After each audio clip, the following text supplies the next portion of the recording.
tarde a todas e todos. Sejam todas e todos bem-vindos ao nosso 32º Seminário de Pesquisas Científicas, cujo tema de hoje é Mulheres e Ciência.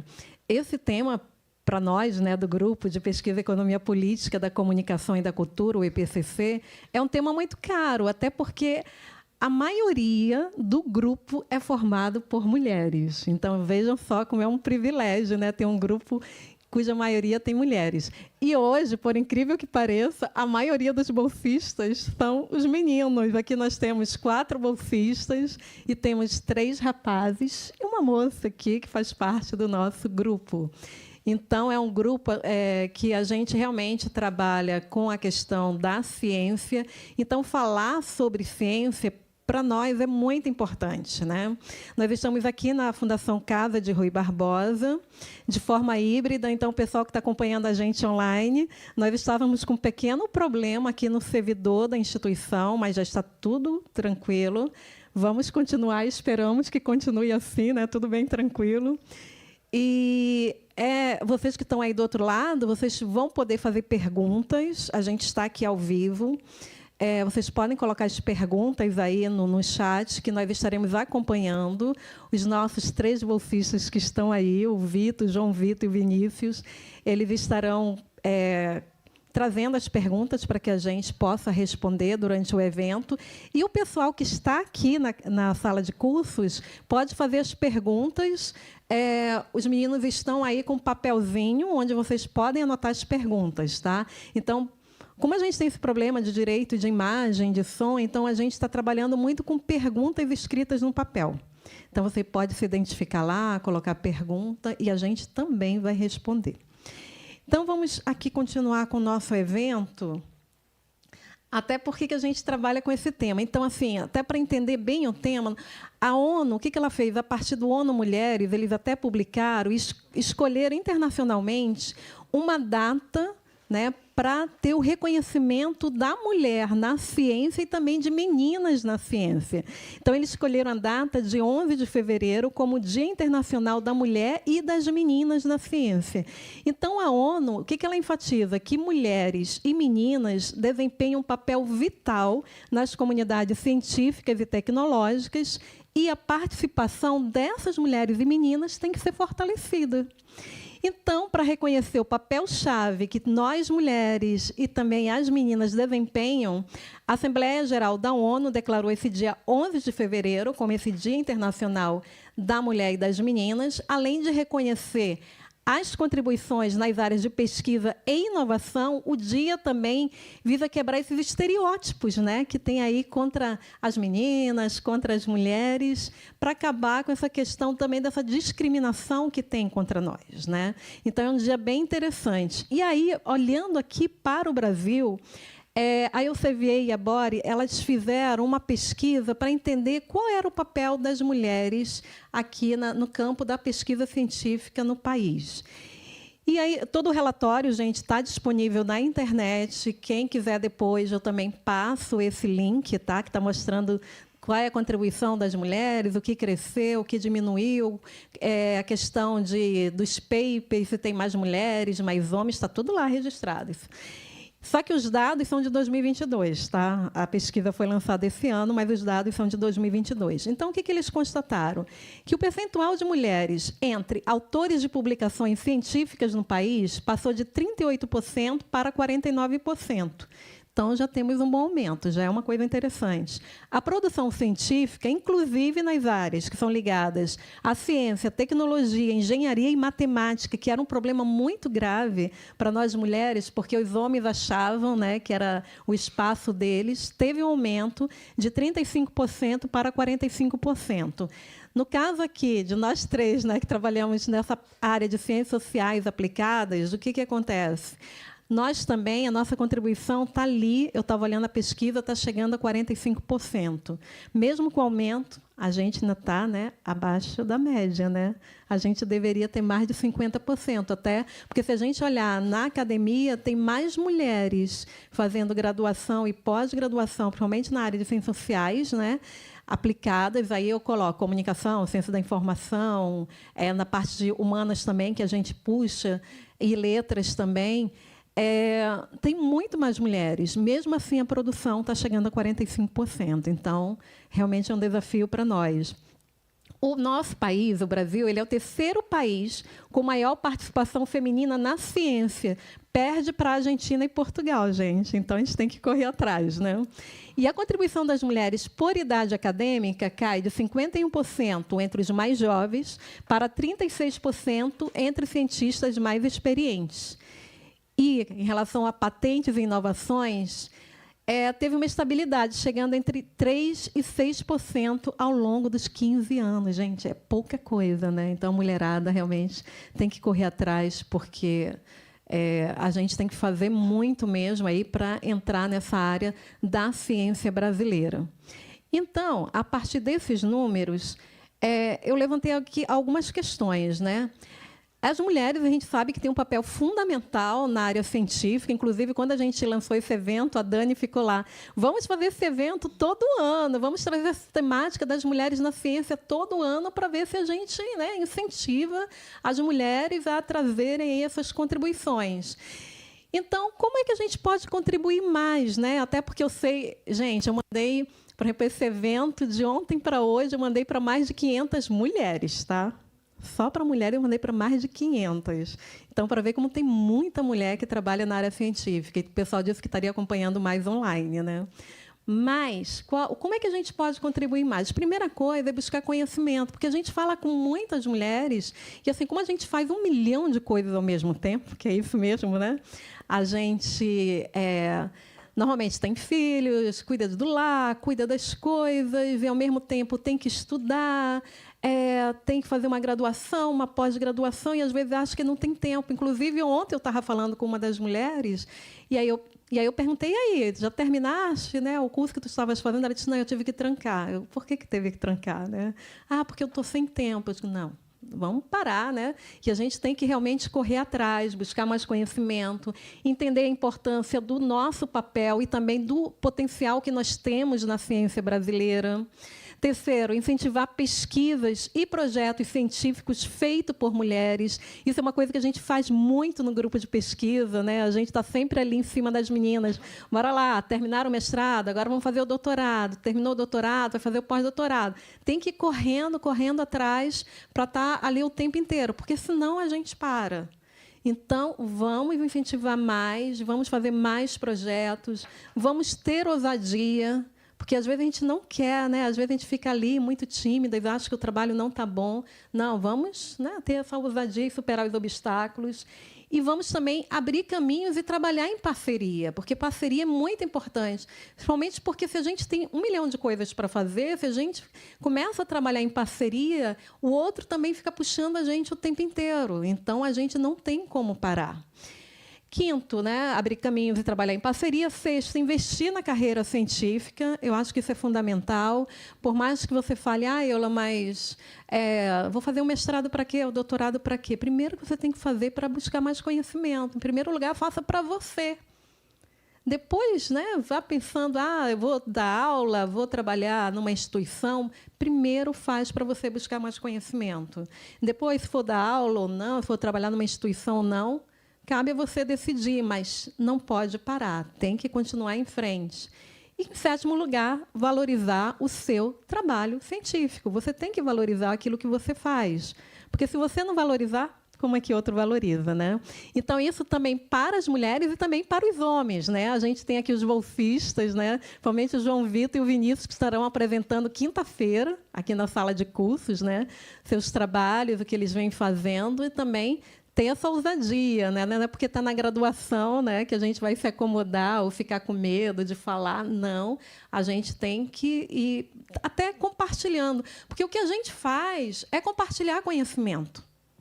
A gente não está mostrando, eu estou exibindo o que eu estou fazendo. Não, a gente faz ciência. Ciência, a gente, na verdade, está investigando um objeto, né? A gente tem ali um fenômeno científico que a gente está verificando esse fenômeno, buscando respostas para ele. A gente trabalha com essas hipóteses para ver o que vai ser constatado ali, se é verdadeiro, se é falso. A gente vai ler bastante outras pesquisas, a gente vai ler os clássicos também, a gente vai para o campo. Então, a gente está fazendo pesquisa, a gente está verificando, fazendo projetos. Então, a gente tem que trazer esses trabalhos e compartilhar com a sociedade, porque, senão, a sociedade também não tem o conhecimento e ela não entende o que está acontecendo, né? E, no nosso caso, que a gente trabalha com ciências sociais aplicadas, a gente está falando do nosso dia a dia, da sociedade. Então, para falar sobre isso, eu vou até falar um pouquinho do projeto, né, que a gente tem. E aí, para falar hoje sobre esse tema Mulheres e Ciência, nós temos aqui a Verônica Toche, né, da FLOM. Ela é professora ali da Federal Fluminense. Eu vou apresentar cada uma. Eu também estou aqui para falar um pouquinho, porque tive a obrigação também, até para ajudar a Dani, né, Dani, falar ali da pesquisa que a gente desenvolve no grupo. A Dani, que é nossa recém-mestre, ela acabou de defender a dissertação dela de mestrado, e a Verônica é a orientadora dela. Tá? Isso é super importante. E elas trabalham com o tema exatamente do feminismo e do antifeminismo, né? Então, assim, um tema super importante e a gente queria trazer aqui para vocês. Mas vou apresentar primeiro a Verônica, depois a Dani, vou falar um pouquinho também sobre mim, até porque para as pessoas também terem essa coragem de falar, né? E depois cada uma vai falar. A Verônica, ela é professora ali do Departamento de Sociologia da Universidade Federal Fluminense e também do Programa de Pós-Graduação em Sociologia. Ela é bolsista jovem cientista do nosso estado, da FAPESG. Ela é doutora e mestre em Sociologia pelo IESP, aqui da UERJ. Ela coordena o Núcleo de Estudos sobre Economia, Organizações e Sociedade, e o LabGen, que é o Laboratório de Estudos de Gênero. Ela é pesquisadora de várias agências internacionais também, gente. E ela é coautora de livros, artigos e capítulos sobre mulheres na teoria social, organizações e ações afirmativas. A Daniele, nossa recém-mestre, né?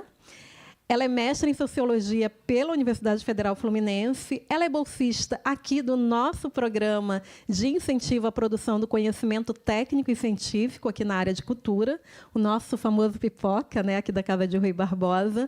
Ela está trabalhando no nosso projeto Cultura, Comunicação e Informação na Era Digital. Ela também é membro do grupo de pesquisa EPCC, que é o nosso grupo de pesquisa, que é a Economia Política da Comunicação e da Cultura, e também do LabGen, né, que é o Laboratório de Estudos de Gênero. E o tema da dissertação dela, gente, que causou várias polêmicas, né, Verônica? Desde quando ela apresentou a primeira vez um dos resultados ali no sul do país, logo lá, né, que vocês levaram para apresentar, né? O tema dela foi a reação ao totalitarismo feminista, uma análise da retórica antifeminista de Ana Caroline Campanolo. Imagine, né, gente, que foi. E ela também é autora de artigos sobre feminismo e antifeminismo no Brasil, porque aqui no grupo a gente incentiva todo mundo a publicar todo ano, tá, gente? Eu sou Eula, né? Eu sou coordenadora do nosso grupo de pesquisa, o EPCC, sou professora aqui no nosso programa de pós-graduação em Memória e Acervos. Temos a Ana Lígia ali, a nossa coordenadora do programa. E até fazendo propaganda, gente, nós teremos brevemente o nosso edital, que será aberto, né? Então, para quem quiser fazer mestrado, já fica o convite. Em breve estaremos abrindo aí o edital. Lembrando que o nosso mestrado aqui ele é gratuito, né? Nós somos uma instituição federal. É um mestrado voltado para a área de memória e acervos, né? É um mestrado profissional. Então, além de você fazer uma pesquisa, pode fazer um produto também. Isso é uma coisa muito interessante. E eu também trabalho com a questão de economia política, da comunicação, da cultura, da informação, direito à comunicação, cultura e assim por diante. Então, eu vou falar um pouco da pesquisa que eu fiz, né, sobre concentração da mídia, que é o livro que todo mundo fica perguntando. Então, tá bom, em vez de eu falar sobre mulheres, vou falar então um pouco sobre o livro, até porque, sobre esse livro, gente, na verdade, ele traz pesquisas de mais de 20 anos. Então, assim, é uma coisa que vai mostrando exatamente como é que a gente faz pesquisas na área de comunicação a partir do momento que a gente trabalha com a economia política da comunicação e da cultura. Então, essa área de economia política, além de a gente trabalhar com questões sociais, culturais, tecnológicas, econômicas e políticas, a gente precisa entender todo um cenário para que a gente possa levar para o campo científico, né? Então, como é que a gente fez? O que, que tem ali? Então, e o título até da palestra que eu coloquei foi Mídia no Brasil, o desafio na ciência, porque realmente é um desafio. Fazer pesquisa nessa área é muito difícil. Tá? Eu lembro que, quando eu fiz o mestrado e o doutorado, eu tive até uma sorte de conseguir falar com os donos dos grupos de mídia, na época, até de um grupo regional, de um grupo internacional, que, no mestrado, eu fiz sobre a rede amazônica, então eu falei com o presidente do grupo, com todos os diretores. No doutorado, foi sobre o Grupo Abril, então consegui falar com Roberto Tivita, consegui falar com todos os diretores. Foi muito interessante. Quando foi para o pós-doutorado, que eu tentei juntar a questão tanto da radiodifusão quanto telecomunicações, aí eu abri o leque para falar com todos os donos, né, desses grupos de mídia, com o governo federal, com a sociedade civil. E aí, quando todo mundo viu a pesquisa, eles não quiseram mais falar. Então, isso é muito interessante para a gente ver como é que é uma pesquisa, né? Como é complexo e como é que você consegue trazer resultados sobre um tema que é tão complicado.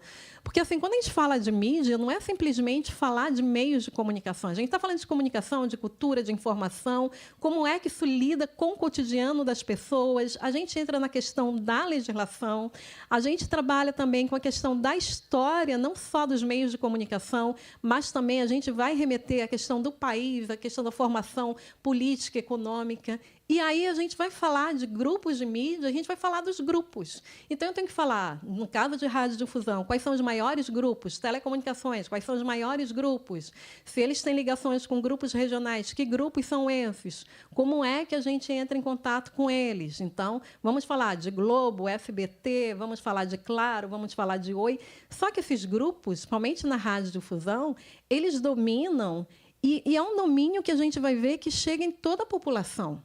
E aí, então, se eu pego só radiodifusão, estou falando de empresas, estou falando de políticos, estou falando de famílias e estou falando de religiões.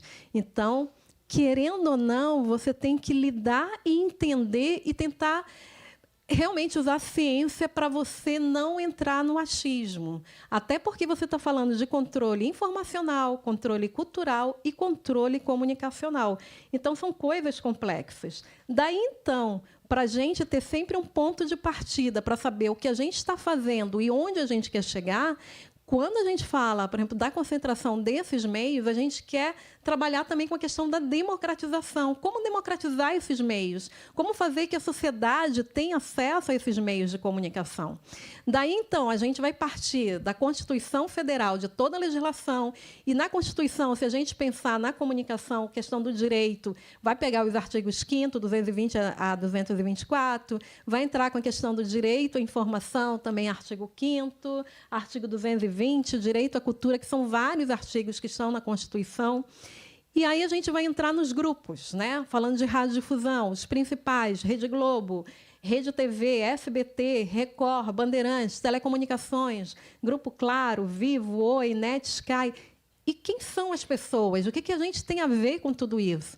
E aí, verificando também pesquisas de mercado, as pessoas que estão lidando dia a dia, nós, consumidores, a gente constata que nós, brasileiros, somos totalmente os consumidores midiáticos. Só da TV aberta, aqui na América Latina tem os países que mais consomem TV aberta, até porque é gratuito, né?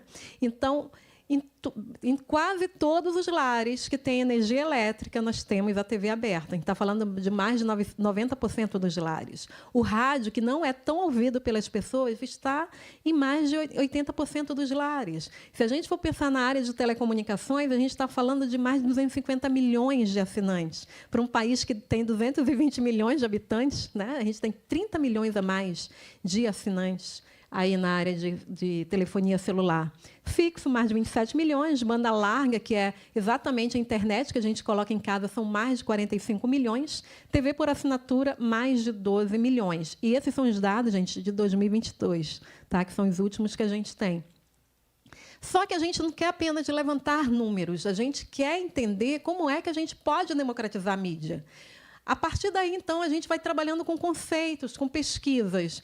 E um dos conceitos que a gente vem trabalhando também, com o professor Adilson, que está aqui, que trabalha com a questão de mídia comunitária, a gente verifica que, para se democratizar a mídia no país, a gente primeiro tem que reformular as políticas públicas que a gente tem.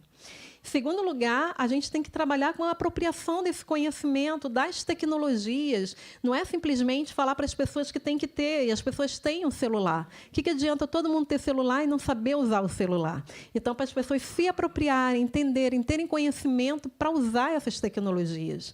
Em terceiro lugar, que as pessoas estejam capacitadas e qualificadas para exercer o controle sobre a mídia. Também não é à toa que, no nosso grupo de pesquisa, a gente trabalha também com as questões técnicas, como você pode fazer um evento científico, pode trabalhar com podcast, pode trabalhar com site. As pessoas também estando capacitadas, e a gente também faz isso.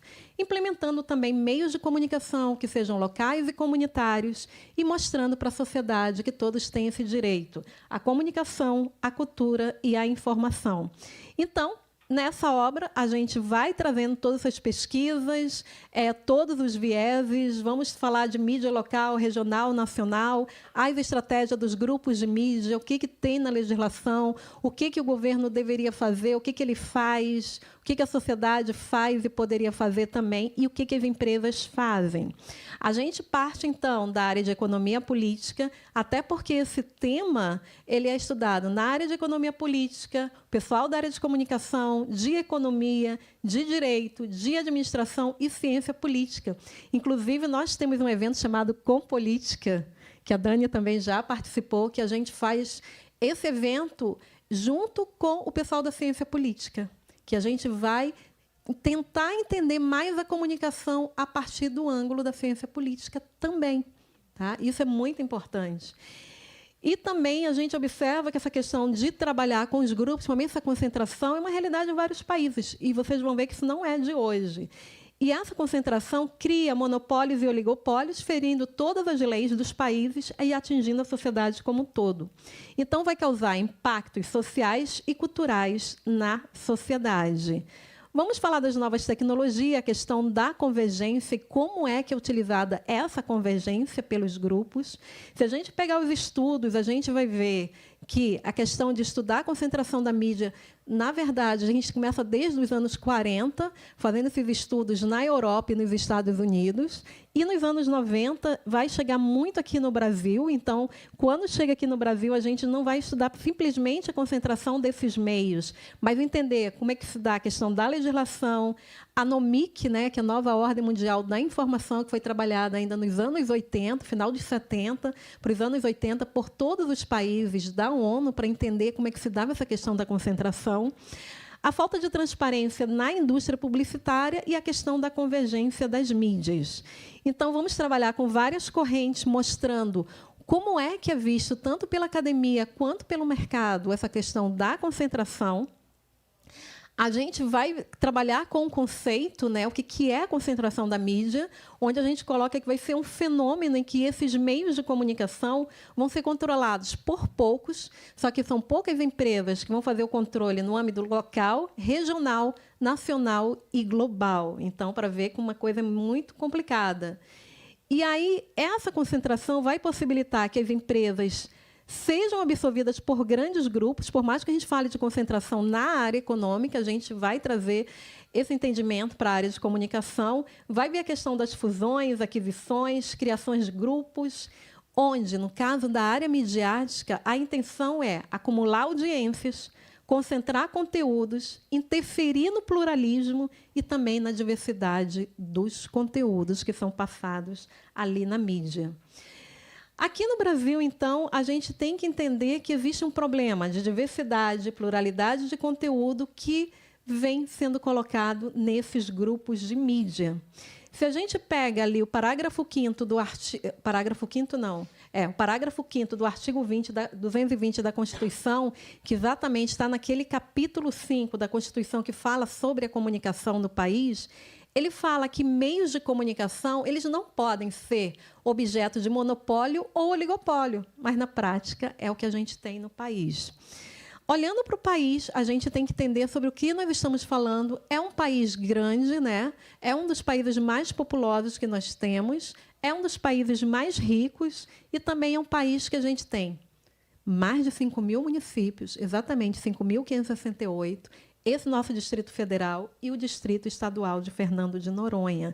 E aí a gente vai ver essa questão da concentração. Aqui a gente traz o estudo da radiodifusão, porque nós, brasileiros, consumimos mais radiodifusão e telecomunicações, mas a gente também tem a concentração na área impressa. Tanto que, no doutorado, eu fui tentar entender a concentração na área impressa, porque o Grupo Abril era o maior grupo, né, do impresso aqui no país. E ele conseguia trazer produtos internacionais para o Brasil e levar os produtos do Brasil para outros países. Então, assim, ele trabalhava com fluxo e contrafluxo de informações. Então, tentar entender como é que se dá isso, como é que um grupo estrangeiro conseguiu chegar no Brasil e impor conteúdo para brasileiros, é muito interessante para a gente que estuda. O que a gente observa? Temos, então, grupos regionais, nacionais, está chegando a toda a população. E aí tem uma coisa muito interessante. Quando a gente fala de TV aberta, a gente não pode ignorar que a TV aberta ela chegou em todo o país por causa dos militares. Porque os militares tinham a intenção de integrar o país a partir dos meios. Tá? Então, sempre foi utilizado estrategicamente. Uma outra coisa que a gente não pode esquecer é que essa concentração faz com que essa mídia comunitária que a gente tem aí nas favelas, nas pequenas comunidades, sejam tiradas desses grupos. O que eles fazem? Eles querem chegar nos lugares, fazer uma programação local e fazer com que os grupos comunitários que existam lá sejam apagados. É por isso que a gente tem uma legislação muito ruim na área de radiodifusão.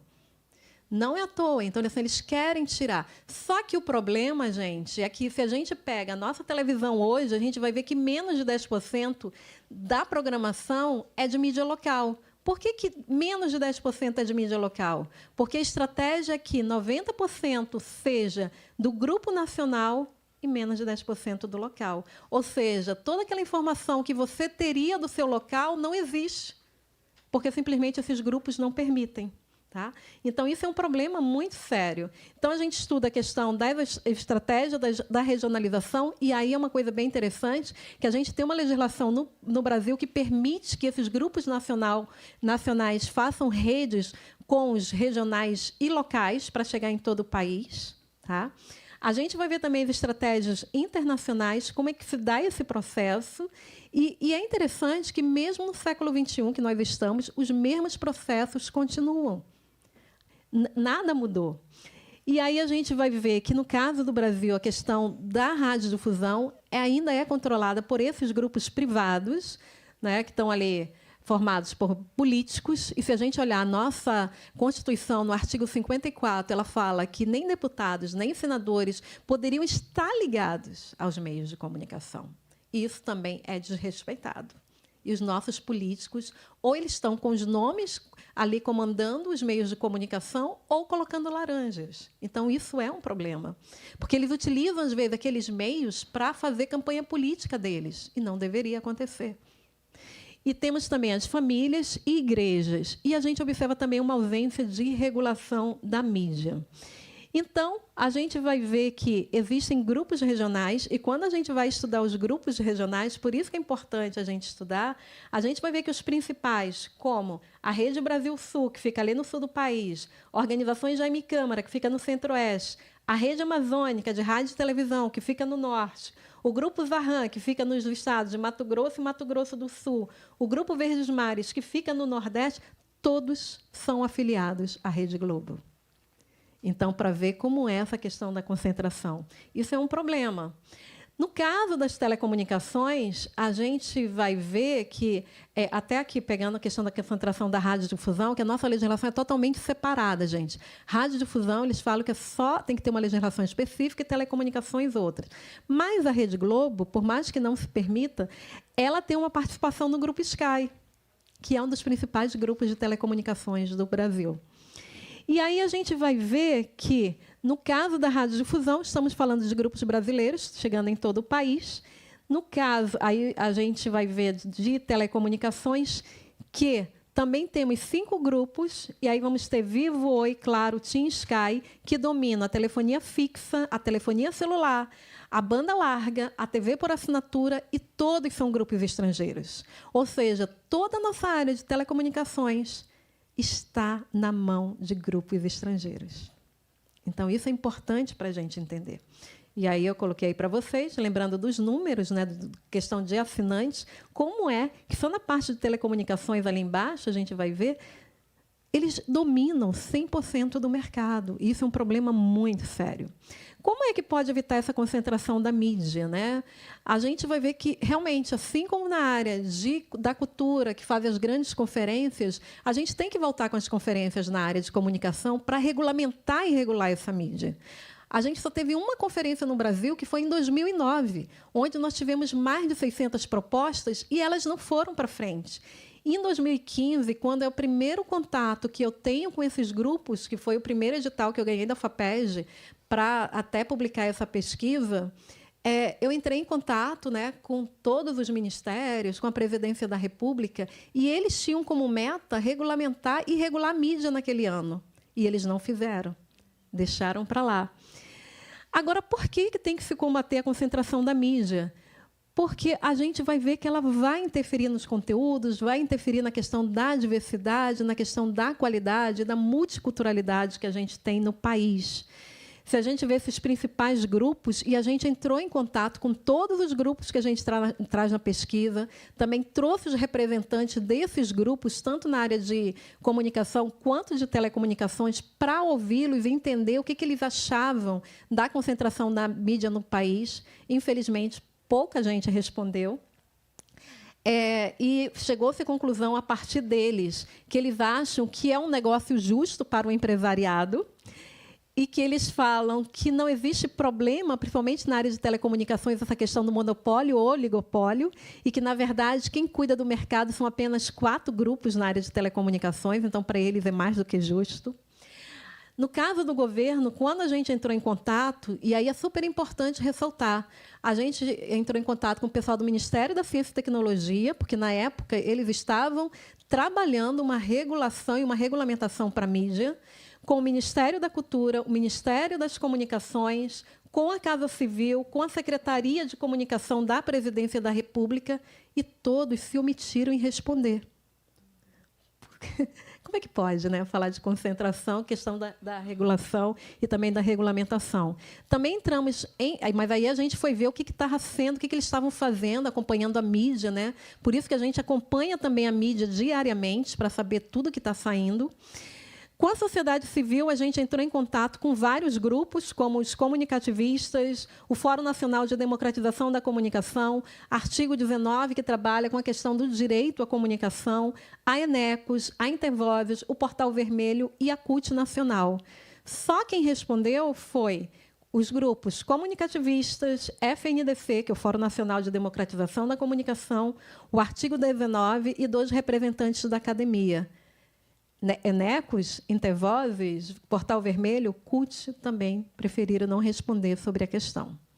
E aí, quais são os desafios que a gente vê a partir de toda essa pesquisa? Que existe, sim, esse controle da mídia, tá? É preciso, realmente, trabalhar com políticas públicas, né? E a gente não pode ignorar que esses dispositivos legais não são cumpridos. A gente tem que estar atento para a questão das afiliações que se dão com os grupos nacionais, regionais e locais. A gente tem que ter cuidado com a questão da área de telecomunicações, porque a gente só tem estrangeiros comandando tudo que nós temos, e a legislação permite, tá? A legislação permite que seja aberto 100% para o capital estrangeiro. A gente observa, então, que a concentração da mídia, tá, para a sociedade civil, a partir da pesquisa que a gente vem fazendo, é considerada um ataque à democratização das comunicações. Para os conglomerados de mídia, não existe concentração. Eles falam que existem centenas de concessões e outorgas. Eles ignoram que eles estejam em todo o cenário, eles acham que isso é super normal. Para o governo federal, até pelo levantamento que a gente fez de tudo que o governo vinha fazendo de 2015 para cá, e não só na época de 2015, porque a gente começou a fazer essas pesquisas dos anos 90 para cá, e a gente vai acompanhando e atualizando. Mesmo que reconheça que existe oligopólio nas áreas de radiodifusão e de telecomunicações, mas ele não faz valer o cumprimento da legislação, principalmente da nossa Constituição. Então, para quem trabalha com comunicação, e muita gente que eu sei aqui trabalha, né, com comunicação aqui, e também o pessoal que está acompanhando a gente precisa continuar investigando, sim. É uma área difícil, traz muitos desafios, mas a gente precisa insistir, porque existem os efeitos também sobre a sociedade. E uma outra coisa super importante é que a gente precisa compartilhar esse conhecimento com a sociedade para que ela tenha conhecimento e que ela não abra mão da democratização da mídia e também do direito que se tem à comunicação, à cultura e à informação, que é uma preocupação que nós temos também aqui na Casa de Rui. Então, o que a gente fez com a obra? Tá? Essa obra é para continuar as pesquisas, gente. A gente não está fazendo a obra, fizemos, vamos colocar, não. Então, a gente criou, na verdade, um e-mail, se as pessoas quiserem, a obra é só mandar mídia no Brasil 24@gmail, e todo e qualquer valor que a gente for receber com a venda da obra é para continuar as pesquisas, porque é complicado para a gente fazer, mas a gente continua fazendo. Então, a partir dessa pesquisa que a gente vem desenvolvendo na Casa de Rui, a gente trabalha aqui com o grupo, né, principalmente essa questão da era digital, porque também os grupos de mídia estão na era digital. Tá? Então, a gente quer ver essa influência, a questão do streaming, como é que eles adiantaram, quais as relações, como é que trabalham com a convergência. Então, nós temos os nossos bolsistas, tanto do Pipoca quanto da Iniciação Científica. Inclusive, os meninos vão apresentar na quinta-feira, tanto o Vinícius quanto o João Vitor, a questão da legislação do streaming, como isso está se dando, tanto no Senado Federal quanto na Câmara dos Deputados. É a pesquisa que eles trazem quinta-feira. Isso é muito importante para a gente. E acompanhando e também tendo cada vez mais conhecimento aí sobre como é que se dá a questão da mídia no Brasil. Mas nós vamos continuar e ver também as pesquisas que a Dani e também a Verônica vêm desenvolvendo, principalmente na área de ciência política. A Dani, na verdade, ela trabalha com a gente, ela é da área de ciência política, mas a gente trouxe ela para comunicação até, porque a Dani veio trabalhando com a gente desde a época que ela estava na graduação, né, como bolsista de iniciação científica. Hoje ela já é mestre, trabalha com a gente também na Bolsa do Pipoca, né, o PIPC, e também já entrando, primeiro começou trabalhando com a questão da democratização e a questão da concentração da mídia, e hoje trabalha com a questão dessa questão do direito e democratização da comunicação, da cultura e da informação na era digital. Ou seja, a gente vai avançando a pesquisa. Então, a Verônica pediu para a Dani começar falando sobre a pesquisa. Vou trocar de novo? Então, vamos lá, vamos voltar. Então, a Verônica, né, que é professora ali na UF, né, ela vai falar das pesquisas que vem desenvolvendo também nessa questão de mulheres, né, na ciência, e também o que é feminismo e também antifeminismo. Verônica, vou colocar aqui o teu.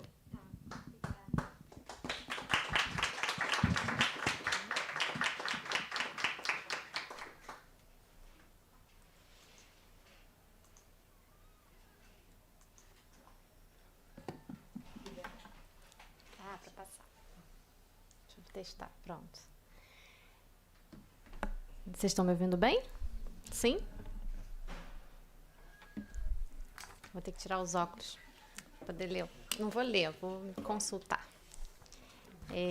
Então, gente, boa tarde para todo mundo.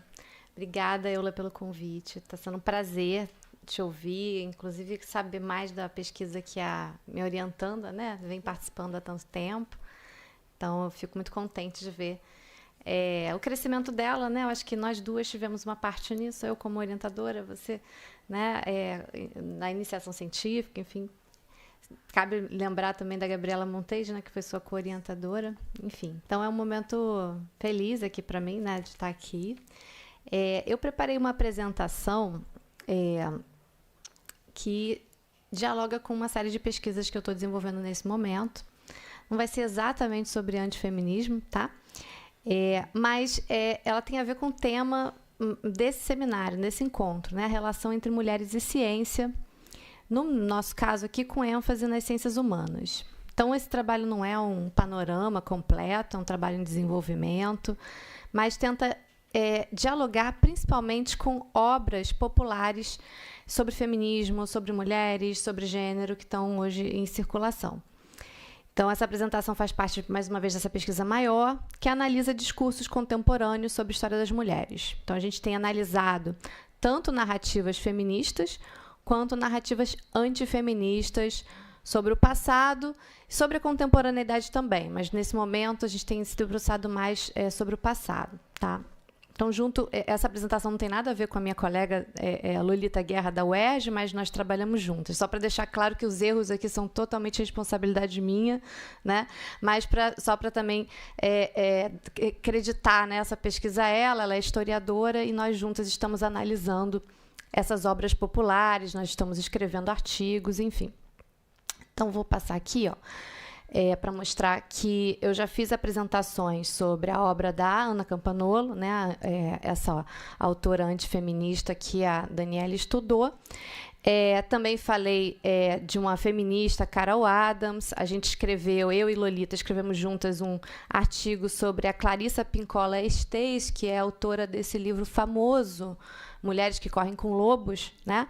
E nós seguimos analisando essas outras literaturas. Então, o nosso objetivo maior é dialogar com o público e ajudar a popularizar a ciência, né? A gente quer mostrar na prática como um instrumental metodológico, teórico das nossas áreas respectivas, a sociologia e a história, podem contribuir para esse debate, né? Considerando que há um interesse crescente, né, nos últimos anos das pessoas, do público em torno desses temas, né? A gente quer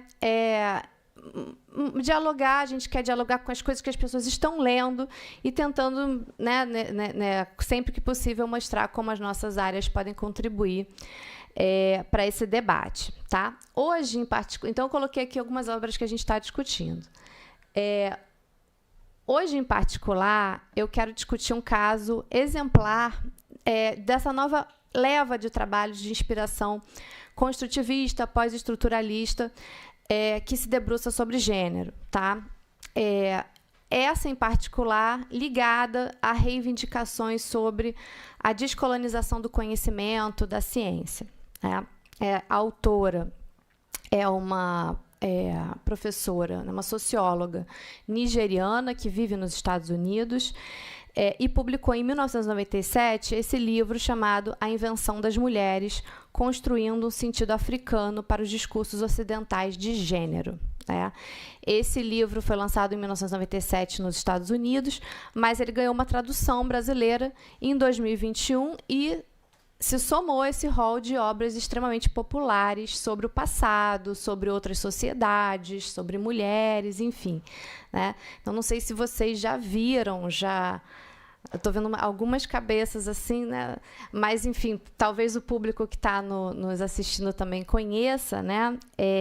Esse livro ele está muito popular. Mais uma vez, você entra na loja da Amazon, ele sempre encabeça a lista dos mais vendidos sobre o tópico, né, de mulheres. E na academia também tem tido uma jornada bem sucedida. Então, por exemplo, hoje mesmo eu consultei o Google Scholar e ele tem atualmente 395 citações, o que não é nada, né, negligenciável, né? Acho que a gente nunca sonhou em ter 395 citações de um artigo ou um texto, né? Então o livro está muito badalado mesmo, e é citado em áreas diversas. Então, descontando as ciências sociais, aparecem menções a esse livro nas áreas de psicologia, saúde, pedagogia, medicina, filosofia, etc., né? E uma das coisas que eu acho que atraem, né, muito nesse livro é que ele faz uma afirmação muito audaciosa, né, de que foi a colonização que introduziu a própria categoria mulher nas sociedades iorubás africanas, sociedades essas localizadas no sudoeste da Nigéria, né? Então, segundo Oyeronke, antes da colonização, essas sociedades eram sociedades sem gênero, né? Então, o que quer dizer, né, sem gênero no contexto da obra da Oyeronke? Isso é cambiável, tá? Isso já é um primeiro aspecto a ser levantado a respeito da obra dela. Ela não define exatamente o que ela entende por gênero, então, ao longo do livro, ela oscila de definição, né? E isso já traz um desafio aí ao entendimento do que ela pretende dizer quando ela fala que ela é uma sociedade sem gênero. Mas, tentando me ater às definições iniciais que ela oferece no livro, né, ela está dizendo que eles não conheciam o conceito de mulher, o que pode ser atestado, diz ela, na própria linguagem iorubá, né? E uma segunda afirmação que é muito significativa é que ele não era relevante para organizar a vida social dessas pessoas, tá? No lugar de gênero seria, então, a senioridade, tanto a idade, menos a idade cronológica, um pouco, mas mais a antiguidade de alguém dentro de uma família, né, que seria a base da sociedade iorubá, uma sociedade baseada em hierarquias de antiguidade e não em hierarquias de gênero, né? E por que eu estou trazendo a Oyeronke aqui, né? Porque tem uma reflexão aí sobre ciência, né? Sobre mulheres e ciência, porque ela está dizendo que é preciso, ela está fazendo esse apelo, né? Ela está dizendo que é preciso produzir um conhecimento genuinamente africano, livre das categorias de pensamento ocidentais. Então, ela propõe essa compreensão da sociedade iorubá nos seus próprios termos, sem a intervenção de categorias externas, exógenas, incompatíveis com aquele contexto. Esse eu acho que é um dos aspectos importantes, porque fala sobre a sua pretensão de desenvolver um conhecimento alternativo, né, ao conhecimento ocidental, né, científico, enfim. E o percurso que ela vai traçar, então, é uma análise linguística, né, em que ela vai exibindo esse intrincado conjunto de termos, né, que os iorubá mobilizavam para se dirigir, para descrever as pessoas e os seus papéis, digamos assim, dentro daquela sociedade. E, de modo geral, ela tem algum êxito em mostrar que a maioria dos conceitos aludem à idade, à antiguidade, mas guardem essa informação, que ela também é importante, né, ao status de local ou de fora, né? E essa também é um par binário que organiza tanto a sociedade iorubá. Eu vou voltar a isso depois. Se eu não voltar, vocês me lembrem, né? Então, esse livro foi muito bem sucedido. Como eu disse, é uma tese muito interessante, né? Porque faz a gente, ainda mais pensando assim em termos de gênero, feminismo, faz a gente sonhar, né? Como é que é aquele meme? Permite a gente sonhar? Não tem, não tô me lembrando agora. Então, vocês estão me fazendo sonhar? Tem algo nesse estilo. Então, eu acho que esse livro tem esse apelo muito forte por essa proposta, que realmente é muito interessante, né? Porém, apareceu uma primeira resposta a esse livro e ao conjunto de textos da Oyeronke, de autoria de uma outra socióloga nigeriana, a Bibi Bakari Yusuf, que é muito interessante. Essa resposta ela é mais conhecida, ela está traduzida para o português, as pessoas muitas vezes ensinam as duas conjuntamente. Então, talvez eu não vou gastar tanto tempo de apresentação falando dela em particular, embora seja muito instrutivo e muito interessante ler a Bibi Bakari, né? Porque ela tem uma reflexão muito legal sobre ciência, sobre mulheres, sobre o diálogo intercultural, né? Que eu acho bastante sofisticado. Então, assim, mais uma vez também para dizer que a gente não lê essas obras populares com o intuito de desmoralizá-las, de expor, né? Mas é porque a gente aprende com elas também, porque elas propõem, né, questões interessantes para a gente pensar. Elas nos desafiam, né, digamos, a gente sai da nossa área de conforto, assim, de pensar por exemplo, as relações, né, entre homens e mulheres de uma certa forma meio estabelecida. Então, ela provoca, né? Mas a provocação, né, da Bibi Bakari ela é bem interessante também. Mas eu vou falar mais um pouco aqui de uma outra socióloga nigeriana, essa radicada nos Estados Unidos. A Bibi Bakari mora na Nigéria, mas a Tola Olu-Pierce, essa socióloga já produzia sobre sociedades iorubais antes da publicação da Invenção das Mulheres, da Oyeronke, né? Ela é, inclusive, citada no livro da Oyeronke. Mas a sua agenda de pesquisa ela é mais contemporânea. Ela trabalha com mulheres no setor informal na Nigéria. Porém, um tempo depois da publicação do livro da Oyeronke, ela produziu um artigo interessantíssimo. E eu estou trazendo isso aqui porque eu acho que o contraste entre o trabalho da Oyeronke e o dela permite a gente pensar, né, sobre o que a gente faz, sobre ciência, sobre feminismo, enfim. Mas ela traz uma proposta alternativa de entendimento de como seriam as sociedades iorubais pré-colonização. E, para isso, ela não usa, ela não enfatiza, ela não trabalha tanto sobre a linguagem dessa sociedade, mas sobre uma série de evidências empíricas obtidas no início do século XIX, no início do século XX, tá? Por o primeiro homem a obter um doutorado sendo de origem iorubá, tá? Então, esse senhor Nathaniel Fadip, ele foi, mais uma vez, esse primeiro acadêmico iorubá a ganhar um diploma de doutorado, e ele fez uma pesquisa de campo de 5 meses, em 1934, viajando quilômetros, né, e entrevistando muitas pessoas, e perguntando elas, né, pessoas justamente da etnia iorubá, como era a sua organização social, a sua vida, o seu cotidiano, nos anos imediatamente anteriores à colonização. E aqui eu acho também que ela traz uma advertência interessante, que é a seguinte: ele não está falando de uma sociedade estática, né, parada no tempo, e que ele teria conseguido capturar ali naquele momento final, né, da transição né, para uma sociedade já colonizada, né, a essência da sociedade. Não, ele está tirando um retrato ali daquele momento, porém, ele consegue encontrar muitas pessoas ainda vivas que conhecem, sabem como era a vida antes da colonização. Então, assim, guardem isso, né? A Oyeronke trabalha com linguagem e a Tola Pierce trabalha com essas entrevistas, né? Esse é o material empírico que ela utiliza. E ela conclui que há evidências, né, de desigualdade, de uso generificado da linguagem, né? E ela contesta todas as teses da neutralidade de gênero, a complementariedade entre homens e mulheres, ou até mesmo a igualdade entre homens e mulheres.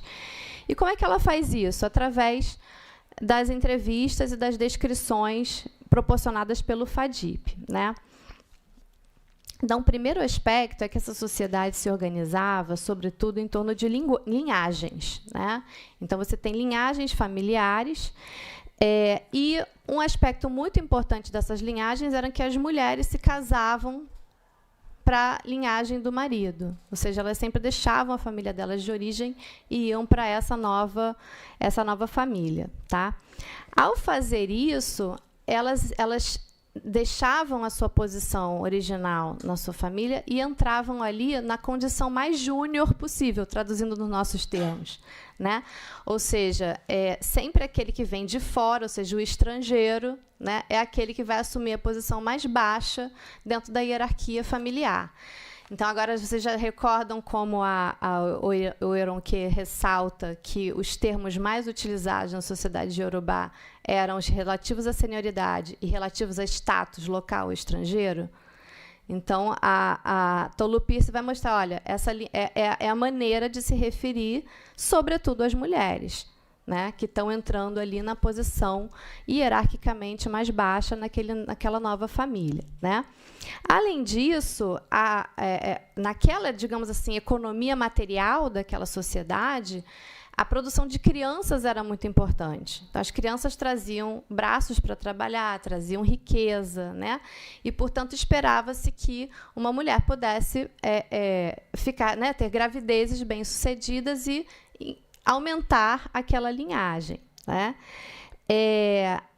Ela vai mostrando, através de falas, de descrições, como que aqueles seres humanos eram moldados de acordo com a possibilidade futura, potencial, de serem esposas ou maridos, né? Esposas para produzir filhos para a patrilineagem e maridos para exercer autoridade, para, enfim, usufruir de uma série de benefícios obtidos, inclusive, através dessa economia aí de trocas, né? Inclusive os serviços das mulheres dentro da casa, né? Claro que tem, né? A Pierce não entra nesses aspectos, mas tem umas coisas muito interessantes, como, por exemplo, uma participação muito maior das mulheres iorubá no comércio, né, naquela sociedade. Algo que era muito surpreendente, por exemplo, para os europeus, né, que tinham uma organização social muito diferente, em que as mulheres das classes médias, mulheres burguesas, estavam confinadas à casa, né? Então, assim, eu acho que é interessante porque há aspectos, né, de poder feminino e de falta de poder em toda a sociedade, né? Mas isso também se baseava muito no próprio sistema poligâmico da sociedade iorubá, em que era possível ter várias mulheres dentro de uma casa e uma delas sair para trabalhar, ir para o mercado, enfim, né? Então, essa Tola Pierce vai mostrando como, dada essa forma de organização social, as mulheres elas eram duplamente estrangeiras, porque quando meninas, na sua família, elas estavam de passagem, né? Elas não iam permanecer, e, uma vez na nova família, elas chegavam nessa condição de quem é de fora, né? E isso altera fundamentalmente as relações de poder, né? As relações familiares. Se você está de passagem, os investimentos familiares, né? Inclusive de afeto, né? Eles vão ser transitórios, né? Aquela pessoa vai embora, né? E, ao chegar na nova família, ela chega nessa condição de uma estranha, né? Além disso, ela vai mostrando evidências de um poder paterno muito ilimitado, né? As crianças à disposição absoluta dos pais, a prerrogativa masculina de submeter a mulher a castigos físicos, os filhos, né?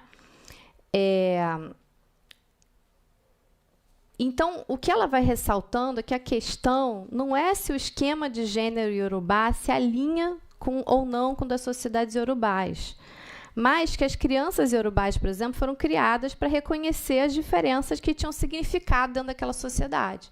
E diferenças essas que estão, né, organizadas de acordo com as patrilineagens, né? Ela vai mostrando, mais uma vez, que meninos e meninas tinham trajetórias diferentes dentro das famílias, né? Chegava uma certa idade, os meninos saíam do convívio das mães, das irmãs, enfim, para serem introduzidos aos rituais da masculinidade. E, só concluindo, né, a poligamia serve, então, para ela como evidência da dominação masculina nessas sociedades, né, já que as crianças eram um meio seguro de aumentar a força de trabalho patrilinear. Então, aquele que acumula esposas, que acumula filhos, é um indivíduo mais rico naquela sociedade, né?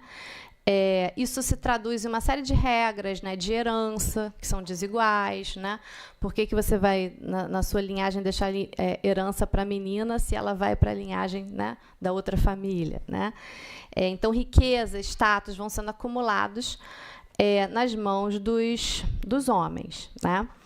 E aí ela mostra, inclusive, algo interessante que aparece muito no livro da Oyeronke, né, que é essa valorização da maternidade.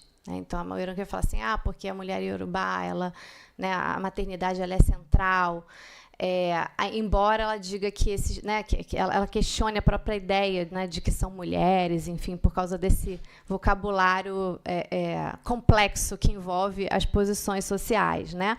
Mas essa outra autora, ela vai mostrando que, numa sociedade em que a procriação se torna o bem maior, existem representações simbólicas muito positivas da maternidade, né?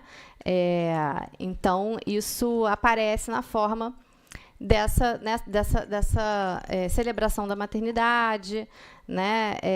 Desse poder ritual envolvido com, né, que envolve a maternidade e assim por diante.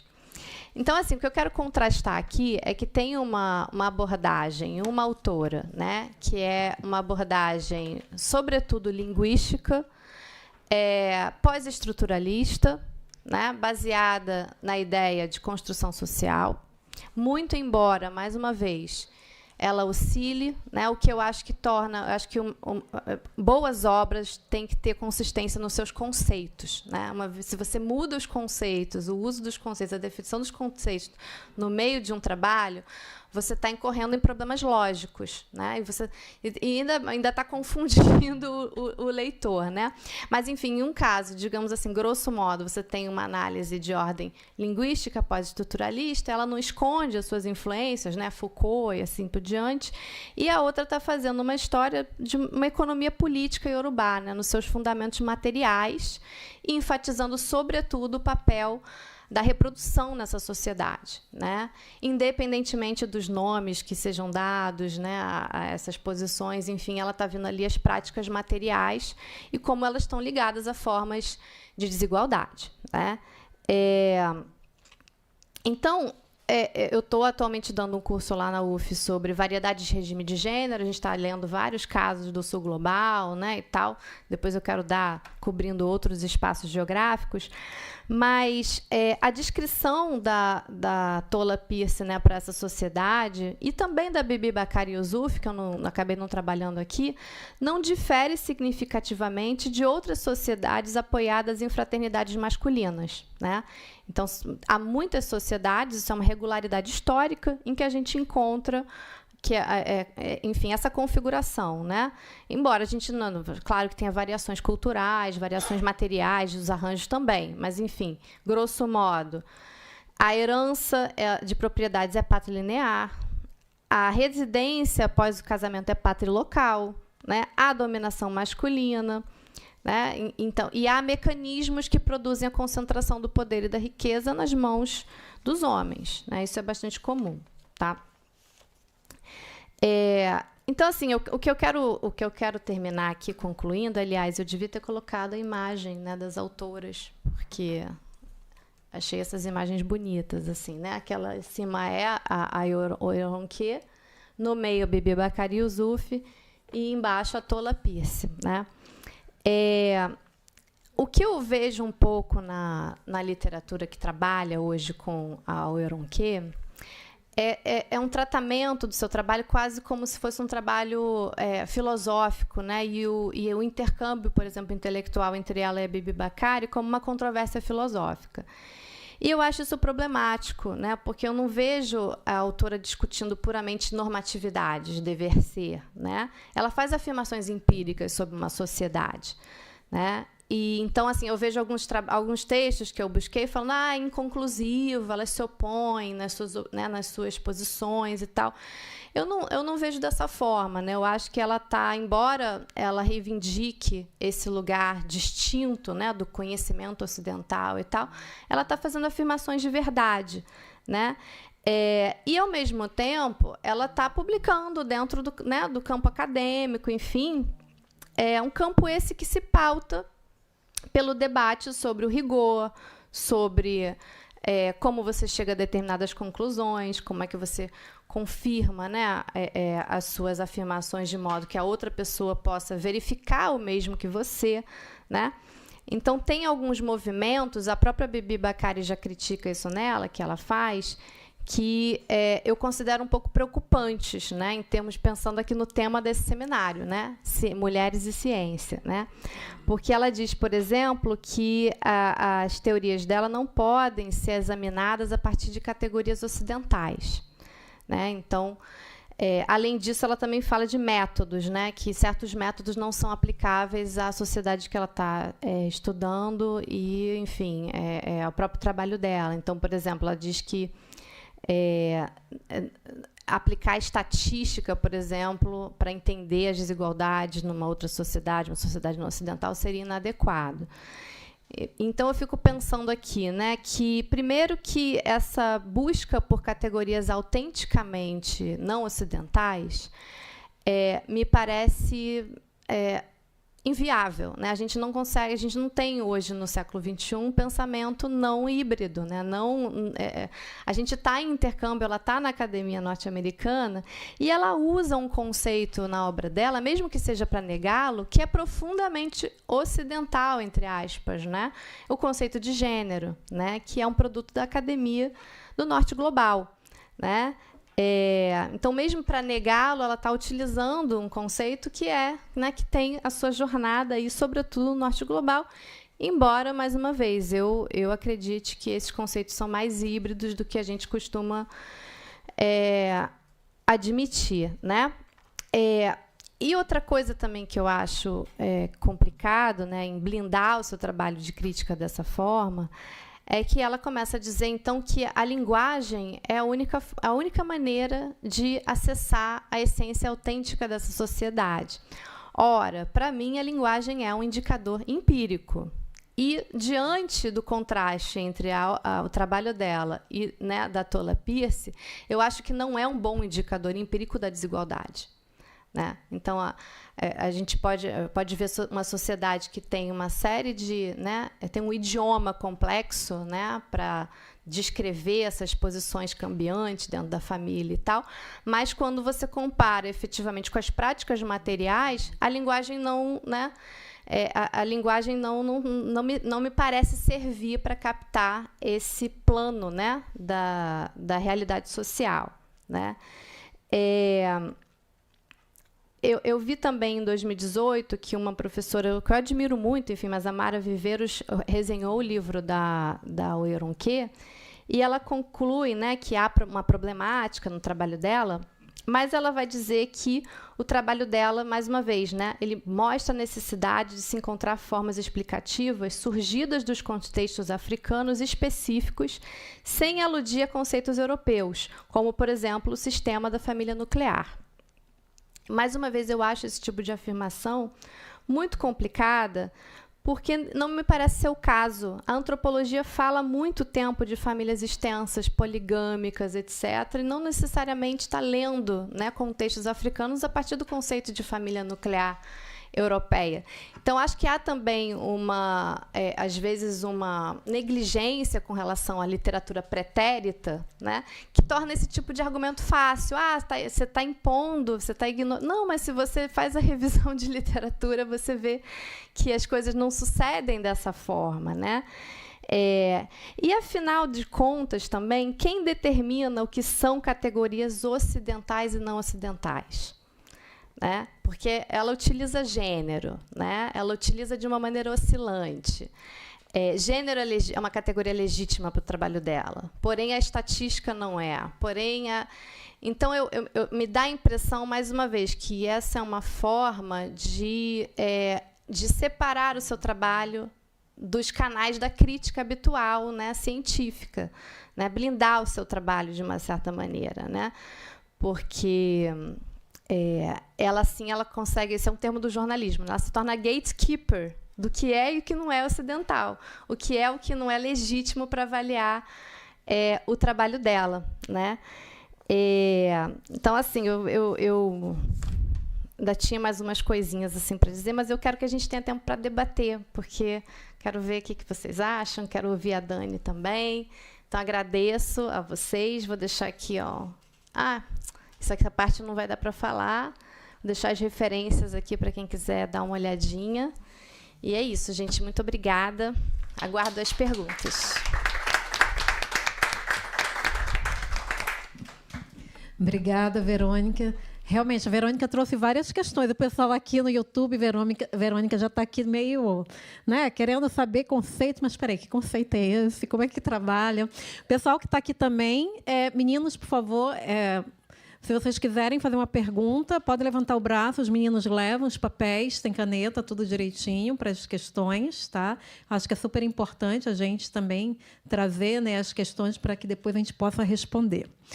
Agora, então, a gente vai ouvir a Daniele. Deixa eu colocar aqui, a Daniele ela vai falar um pouco sobre o trabalho dela. Vou colocar, tá, Dani? Só um pouquinho.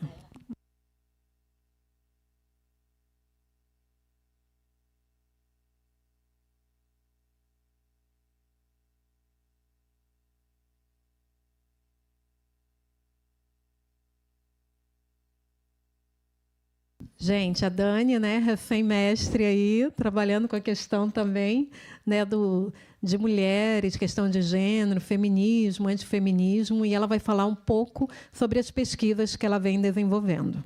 Dani. Oi, gente, boa tarde. Como a Eula falou, meu nome é Daniele Rodrigues, né? No mestrado, eu trabalhei, né, na verdade, desde a graduação, eu trabalho com antifeminismo. E aí, no mestrado, a gente fez um trabalho de analisar 3 obras publicadas aqui no Brasil, antifeministas, da deputada estadual Ana Caroline Campanolo, tentando ver ali qual é a base de argumentação, né, que ela traz e também os recursos retóricos que ela utiliza ali para poder convencer, né, mostrar por que os seus argumentos eles estão certos. Dito isso, e só para destacar aqui também, né, que a Verônica foi minha orientadora e eu fui co-orientada também pela Gabriela Montes da Silva Holanda, né, que foi muito importante aí durante o trabalho. Bom, a minha fala hoje ela vai ser baseada em um dos capítulos da minha dissertação de mestrado, no qual eu faço uma revisão teórica sobre o antifeminismo. A minha intenção aqui é mais assim trazer algumas concepções, né, da literatura acadêmica sobre o tema e também, no final, fazer algumas reflexões aí para a gente pensar como isso deve continuar sendo trabalhado dentro da academia. Bom, em primeiro lugar, então, eu vou trazer aqui 2 conceitos mobilizados pela literatura acadêmica para abordar o antifeminismo, que é o conceito de contramovimento e o conceito de backlash. Então, segundo o sociólogo espanhol Jorge Bonit Martí, que é uma importante referência para os estudos aí sobre o antifeminismo, inclusive, o antifeminismo ele pode ser definido como aquele contramovimento que surge pela oposição às ideias, às políticas e aos indivíduos que integram o movimento feminista. E essa interpretação ela advém do conceito de contramovimento desenvolvido pela teoria de mobilização de recursos e que define o contramovimento como um conjunto de opiniões e crenças em uma população que se opõe a um movimento social. Então, de acordo com essa perspectiva, para que as críticas a um movimento social sejam cristalizadas em um contramovimento, é necessário que se disponha aí de uma ideologia, né, de oportunidades de ativação e de possibilidade de sucesso. Então, é por isso que o antifeminismo, dentro dessa perspectiva, ele não se concebe como um movimento social autônomo, porque ele se define e ele evolui a partir aí da contraposição ao feminismo. Outro conceito também, né, que eu falei, é o de backlash. Ele foi cunhado pela jornalista estadunidense Susan Faludi na década de 90, em sua obra Backlash, o contra-ataque na guerra não declarada contra as mulheres. E o termo backlash ele é utilizado para descrever as reações adversas aos avanços dos direitos das mulheres. A Faludi ela afirma que o medo e a intolerância ao feminismo eles permanecem na sociedade, mas que em certos contextos sociais, políticos e culturais, eles vão se manifestar de uma forma mais aguda, né? Nos meios de comunicação, nas instituições políticas, nas indústrias da moda e da beleza, etc. Então, nesses períodos, né, mais agudos, períodos que ela fala, né, de refluxos, a cultura popular e as relações cotidianas elas são diretamente afetadas por discursos e práticas antifeministas. Bom, como destacado, né, por 2 pesquisadores, uma da França, que é a Diane Lamoureux, e o Francis de Poitiers, que é um pesquisador de Quebec, do Canadá, é importante que a gente também faça a diferenciação entre antifeminismo, machismo, misoginia e sexismo. Né? Em termos gerais, a gente sabe que o machismo ele diz respeito a um conjunto de práticas e crenças que postulam a superioridade masculina. Já a misoginia, a manifestação de ódio contra as mulheres, e o sexismo ele diz respeito a um sistema de crenças, atitudes e condutas que tem por finalidade sustentar e reproduzir a ordem patriarcal. Então, de que forma o antifeminismo ele se difere desses outros três conceitos? Ele se difere por se configurar como uma oposição organizada ao movimento feminista, né? Então, agora eu vou abordar algumas características mais gerais do antifeminismo, identificadas pela literatura acadêmica. Em primeiro lugar, é necessário dizer que o antifeminismo ele é frequentemente associado a projetos políticos de nação. Então, ele incorpora concepções sobre gênero, sexualidade e diversidade que se ligam a discursos sobre a comunidade nacional. Dessa forma, o antifeminismo ele não se limita apenas à oposição ao feminismo. Ele abrange uma visão mais ampla sobre como uma sociedade deve ser organizada e quem deve fazer parte dessa comunidade nacional, geralmente aí promovendo valores conservadores. E aí, só para dar aqui um exemplo ilustrativo, né, que é o do antifeminismo do partido político espanhol Vox. O Vox ele foi fundado em 2014, ele tem buscado aí ganhar destaque no cenário espanhol, e pesquisadores como Álvares Benavides e Jiménez Aguilar apontam que esse antifeminismo do Vox ele está intimamente ligado ao seu ultranacionalismo, né? Ou seja, os indivíduos que não atendem aos padrões de gênero, de etnia, de sexualidade, de ideologia ou de raças estabelecidas pelo partido, eles são excluídos ali da sua concepção de nação. Um outro ponto aí a ser mencionado é que o antifeminismo ele não é um fenômeno novo, né? Ele emergiu e emerge em diferentes contextos históricos e também locais. E um exemplo, né, pode ser dado é o antifeminismo das décadas de 70 e 80 nos Estados Unidos, no contexto aí da ascensão da direita evangélica norte-americana. Durante esse período, né, estava em debate a emenda de direitos iguais, que é uma proposta de emenda à Constituição dos Estados Unidos destinada aí a garantir direitos legais iguais para todos os cidadãos americanos, independente do sexo. E, em contraposição, emergiu o movimento Stop Era, né, que teve como uma de suas principais lideranças aí a Phyllis Schlafly, que é uma figura que até hoje é muito referenciada pelo antifeminismo. Inclusive, tem uma série sobre ela, agora não tô... Você lembra o nome, Verônica? Acho que é Miss America, né? Que é muito legal, quem tiver interesse de ver também. Então, assim, embora não seja um fenômeno novo, a aparição de ideias contrárias ao feminismo em novos contextos, ele apresenta variações e características específicas. O que isso quer dizer? Que mesmo que a concepção básica, né, de oposição ao feminismo, ela continue ali, os argumentos, as estratégias, as justificativas, elas podem mudar conforme a situação ali da sociedade na qual o antifeminismo está emergindo. Então, novamente, aqui trazendo o caso da Espanha, né? Para o antifeminismo espanhol, por exemplo, a questão da imigração é uma preocupação, é um assunto recorrente, né? Devido ao próprio contexto ali local. Algo que não ressoa, por exemplo, no antifeminismo brasileiro, que já vai ter outras questões, né? Como, por exemplo, da segurança pública, com discurso sobre o armamento da população, sobretudo das mulheres. Outro ponto é que, do ponto de vista ideológico, o antifeminismo ele se baseia em uma crença em uma ordem superior, né, que pode ser entendida como uma ideia de que existe uma ordem natural, uma ordem religiosa ou social que deve ser mantida, né? Por exemplo, a concepção de que a diferença entre os papéis de homens e mulheres é algo natural ou previsto por forças superiores, né, seja Deus ou a própria natureza humana, e que qualquer tentativa de mudar isso seria uma ameaça à estabilidade da sociedade. Então, de forma geral, para os atores antifeministas, o feminista ele é visto aí como uma ideologia perigosa por desafiar as concepções tradicionais de como homens e mulheres devem se comportar, e eles afirmam que o feminismo ele enfraqueceu a família tradicional, alterou os papéis tradicionais de feminilidade e masculinidade e, consequentemente, desestabilizou a sociedade como um todo.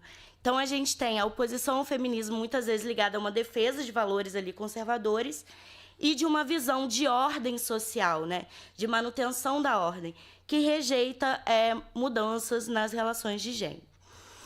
E assim como o feminismo, o antifeminismo ele também é atravessado por diversas ideologias e ele se manifesta em variadas frentes.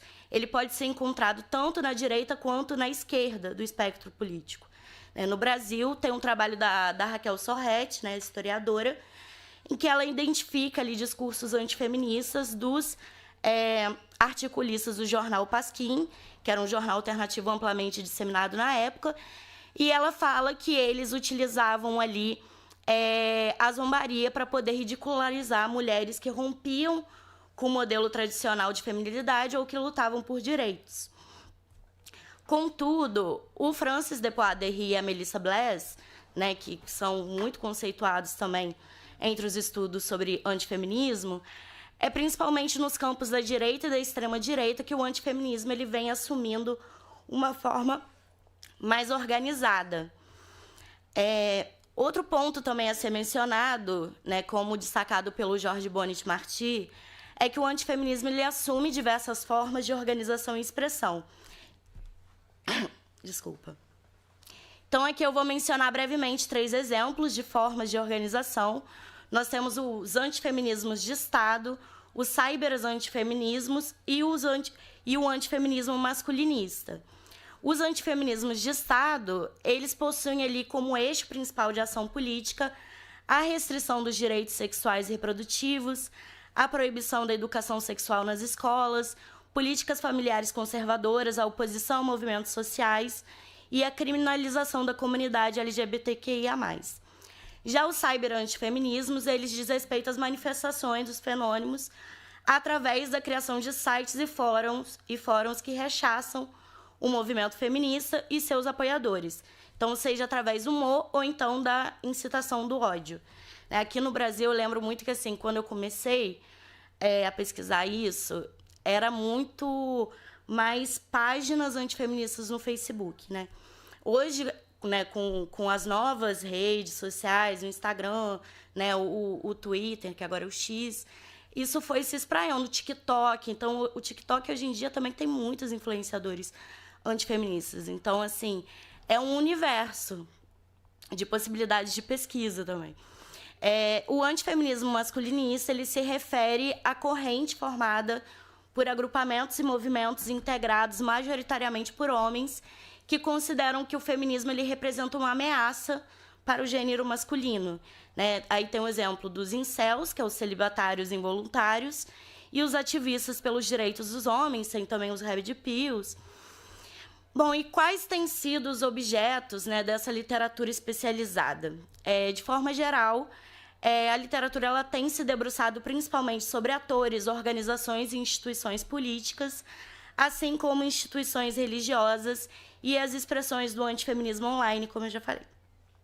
Na esfera política, nós temos trabalhos que vão analisar ali o papel de partidos políticos na disseminação desses ideais antifeministas, né, como é o caso dos estudos espanhóis sobre o partido político Vox, e a atuação de governos na institucionalização de práticas antifeministas, como o estudo da Cristina Wadala, que vai examinar o conservadorismo de gênero no projeto político do casal presidencial nicaragüense Rosario Murillo e Daniel Ortega. Já em relação às instituições religiosas, tem um trabalho da Muniz Martínez, que vai analisar o conceito de feminilidade promovido pelo programa disciplinar Godlywood Autoajuda, da Igreja Universal do Reino de Deus. E uma coisa muito legal desse trabalho é que ela mostra como certas concepções, até que são vistas como feministas, né, assim, no mainstream, como a questão do empoderamento feminino, né, aparece nos discursos dessas mulheres, ao mesmo tempo que elas se mobilizam contra o feminismo. Então, é muito interessante te ver isso. Já quanto às expressões do antifeminismo online, há estudos que buscaram analisar as ações digitais antifeministas, as estratégias retóricas discursivas. Tem um trabalho muito bom também do Jorge Bonnet Marty, que é sobre os discursos antifeministas do 8M na Espanha, que inclusive eu estou querendo fazer um baseado nesse, mas para aqui para o Brasil. caso brasileiro. As dimensões afetivas também da hostilidade online, a estética performada por certas comunidades e as principais características e categorias das subculturas online. Outro aspecto aí que deve ser mencionado é o protagonismo das mulheres, né, nas formas contemporâneas do antifeminismo, que é um dos pontos assim que eu fico mais instigada mesmo. Né? A crescente presença de mulheres, ela atraiu a atenção dos pesquisadores, seja tanto ali pelos seus papéis na política partidária, na política institucional, mas também ali na influência que exercem como formadoras de opinião no ambiente digital. A gente tem influenciadoras, tem a Pietra Bertolassi, que é influenciadora antifeminista, tem a Cris Correia, enfim, tem uma série ali que, principalmente no Instagram, e novas que estão surgindo agora com o TikTok também, que é interessante de acompanhar. Nesse contexto, então, os estudiosos eles têm se esforçado para analisar os significados por trás das suas práticas políticas, das suas retóricas e o seu impacto na esfera pública. E aí, só a título de menção, né, aqui no Brasil nós temos os trabalhos da Camila Galetti, do Fagner Carniel, da Amanda Mendonça e da Fernanda Moura, que vão analisar aí os discursos da bancada feminina do PSL eleita em 2018. E também há o estudo da Daniela Gendes, que analisa os discursos sobre mulheres e casamento a partir de postagens da influenciadora Mariana Brito. Uma dimensão também pouco explorada pela literatura, que é aqui eu fico muito instigada, modesta parte, é a intelectualidade do campo antifeminista. Então, o que a gente vê é que os intelectuais antifeministas eles têm concentrado esforços aí na construção de um arcabouço teórico e na disseminação dele na sociedade. Então, cabe notar que esses intelectuais eles têm se dedicado aí à produção de obras, né? Tem o caso que eu estudei da Ana Campanolo, mas tem outras, né? Tem a Carrie Lucas, que é Manual Politicamente Incorreto do Feminismo, se eu não me engano. Tem a própria Phyllis Schlafly, né, que publicou em 2015 com a sobrinha dela, Suzane Wencker, O Outro Lado do Feminismo. E além das obras, a gente tem as criações de cursos. A Mariana Brito, se eu não me engano, tem curso também. A Cristiane Correia, eu não sei a Pietra Bertolli, mas as duas eu sei que tem. Organização de eventos, né? Teve o primeiro congresso antifeminista em 2018, organizado pela Sarah Winter. E esse ano teve também, a Campanolo também organizou um congresso lá em Santa Catarina, na Assembleia Legislativa, inclusive, de Florianópolis. E também a produção de conteúdo audiovisual, né, para um público cada vez mais engajado.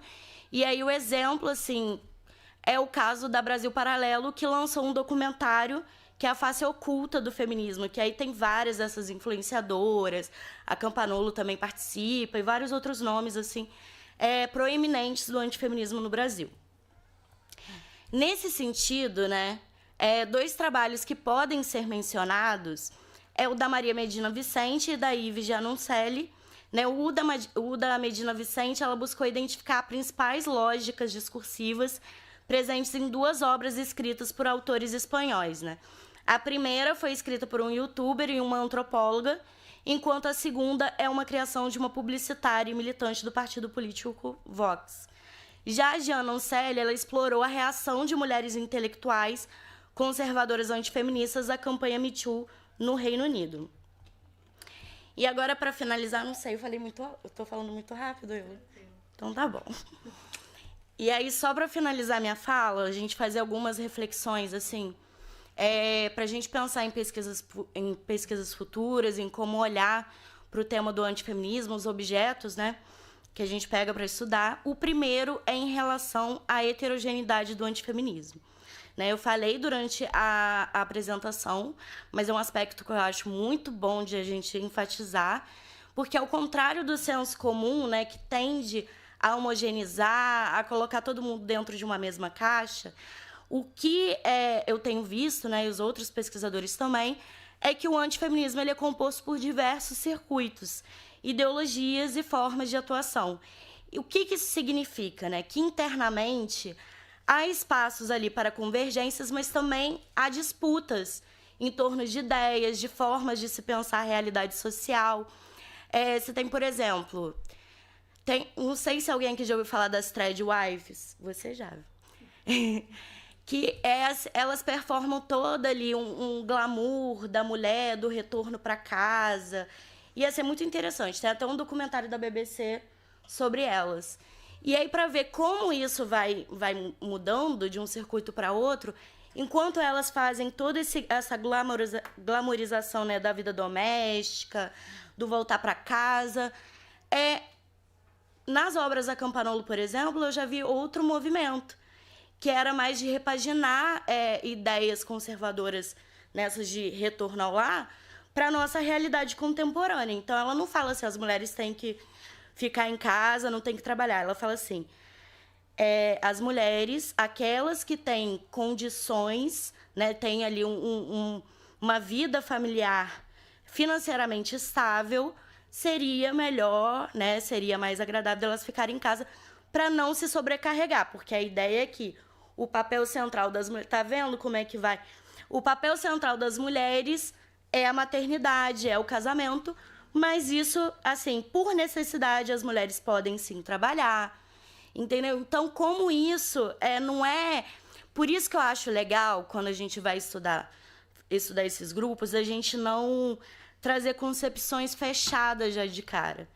De olhar muito assim para o objeto antes, estudar bem o objeto antes, para aí sim a gente, né, ir trazendo a literatura, as coisas, porque senão a gente perde na análise, a gente perde inovações, coisas, né?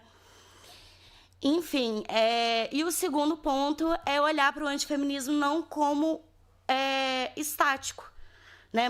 Não como algo parado no tempo, mas como um campo em constante reconfiguração.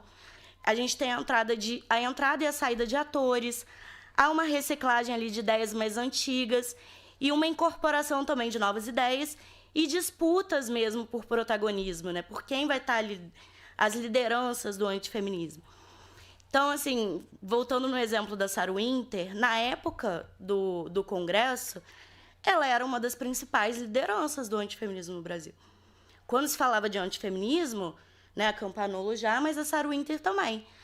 E aí, por uma série de circunstâncias e divergências políticas que foram acontecendo, e aí muito também por causa daquela participação dela naquele 300 de Brasília, toda aquela movimentação que ela fez, hoje ela é pouco mencionada dentro do antifeminismo. Ela até se mudou para os Estados Unidos, ela lançou há pouco tempo um livro sobre feminismo, mas ela é pouco mencionada. E aí, ao mesmo tempo, você vê outros atores, outras pessoas que entram nesse cenário e que vêm ali na busca por seu protagonismo, seu lugar, disputando seu lugar dentro do campo antifeminista. E, por último, eu queria destacar a questão do trânsito de ideias, né, entre os diferentes circuitos antifeministas, que é um aspecto que é pouco trabalhado ainda, mas que é interessante assim, de se olhar, né? Como os discursos, por exemplo, dos circuitos masculinistas, né, dessas subculturas masculinistas, eles podem emergir na fala de mulheres antifeministas também. Ou então, por exemplo, como elementos da retórica do antifeminismo espanhol, eles podem transitar e ser incorporados por atores antifeministas brasileiros, entende? Então, olhar como esse trânsito de ideias está acontecendo, nessa viagem de ideias entre diferentes circuitos ocorre. É isso, gente. Obrigada. Obrigada, Eula. Obrigada, Verônica. Obrigada, Dani. Muito boa essa fala, tranquila, pode beber água agora. Excelente. Vamos abrir, então, para o debate. Vamos pegar perguntas daqui e perguntas aqui do YouTube. As perguntas daqui, deixa eu pegar. Tá. Ai, meu Deus, vamos lá. Vou começar com as perguntas. Pegar as perguntas daqui. Quero agradecer tanto a Verônica quanto a Dani, né, pelas grandes reflexões que elas nos trouxeram. Vou colocar aqui as perguntas. Vou colocar primeiro as duas perguntas aqui daqui da sala de cursos e depois eu pego as perguntas aqui do YouTube, tá? O Vitor, né, Vieira, ele pergunta aqui: eu peço, por gentileza, a Verônica para discorrer um pouco mais sobre o que é dito aqui, recusa das categorias ocidentais e sobre a problemática de uma pretensão universalizante com o fazer científico, sobretudo tendo em vista as contribuições dos estudos e pesquisas mais alinhados ao pós-modernismo, pós-estruturalismo, e etc. Gostaria também de saber se os autores... a autora nigeriana se refere a algum arcabouço teórico já consolidado no campo da linguística, aí vista a importância da linguagem na obra. Isso aqui pega a Verônica, é bastante coisa que ele resolveu perguntar, né? São várias perguntas em uma. A Lúcia pergunta aqui, né, para a mesa, né, sobre a falta... A Lúcia Novaes, que está aqui também.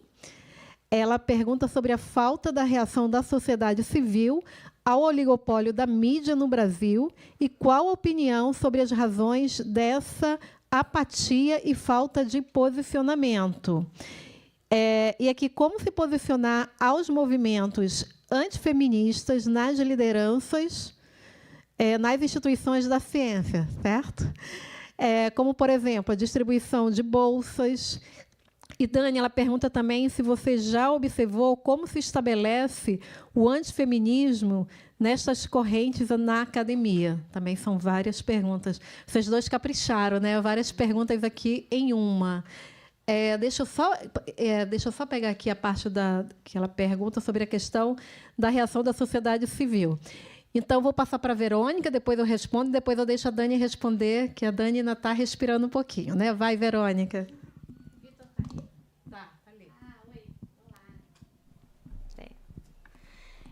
Bom, obrigada, Vitor, pelas suas perguntas. Gostei que você já colocou 3, que aí, se ninguém mais perguntar, já tem coisas para dizer. Então, vamos lá. Você me pediu para falar sobre a recusa das categorias ocidentais, né? Então, eu vou separar a sua pergunta em partes. Bom, tudo bem, eu acho que a problemática da pretensão universalizante está junto, né?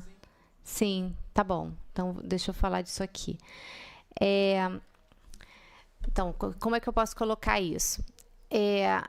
A autora nigeriana, né, a Oyeronke Oyeyumi, ela faz esse movimento, que eu acho um movimento legítimo, muito interessante, de questionar, né, a ciência, interpelar a ciência a partir de realidades outras que são subestudadas, né, não são tão bem compreendidas ou incorporadas à teoria, né? A teoria sobre as relações entre homens e mulheres, as teorias ditas de gênero, enfim.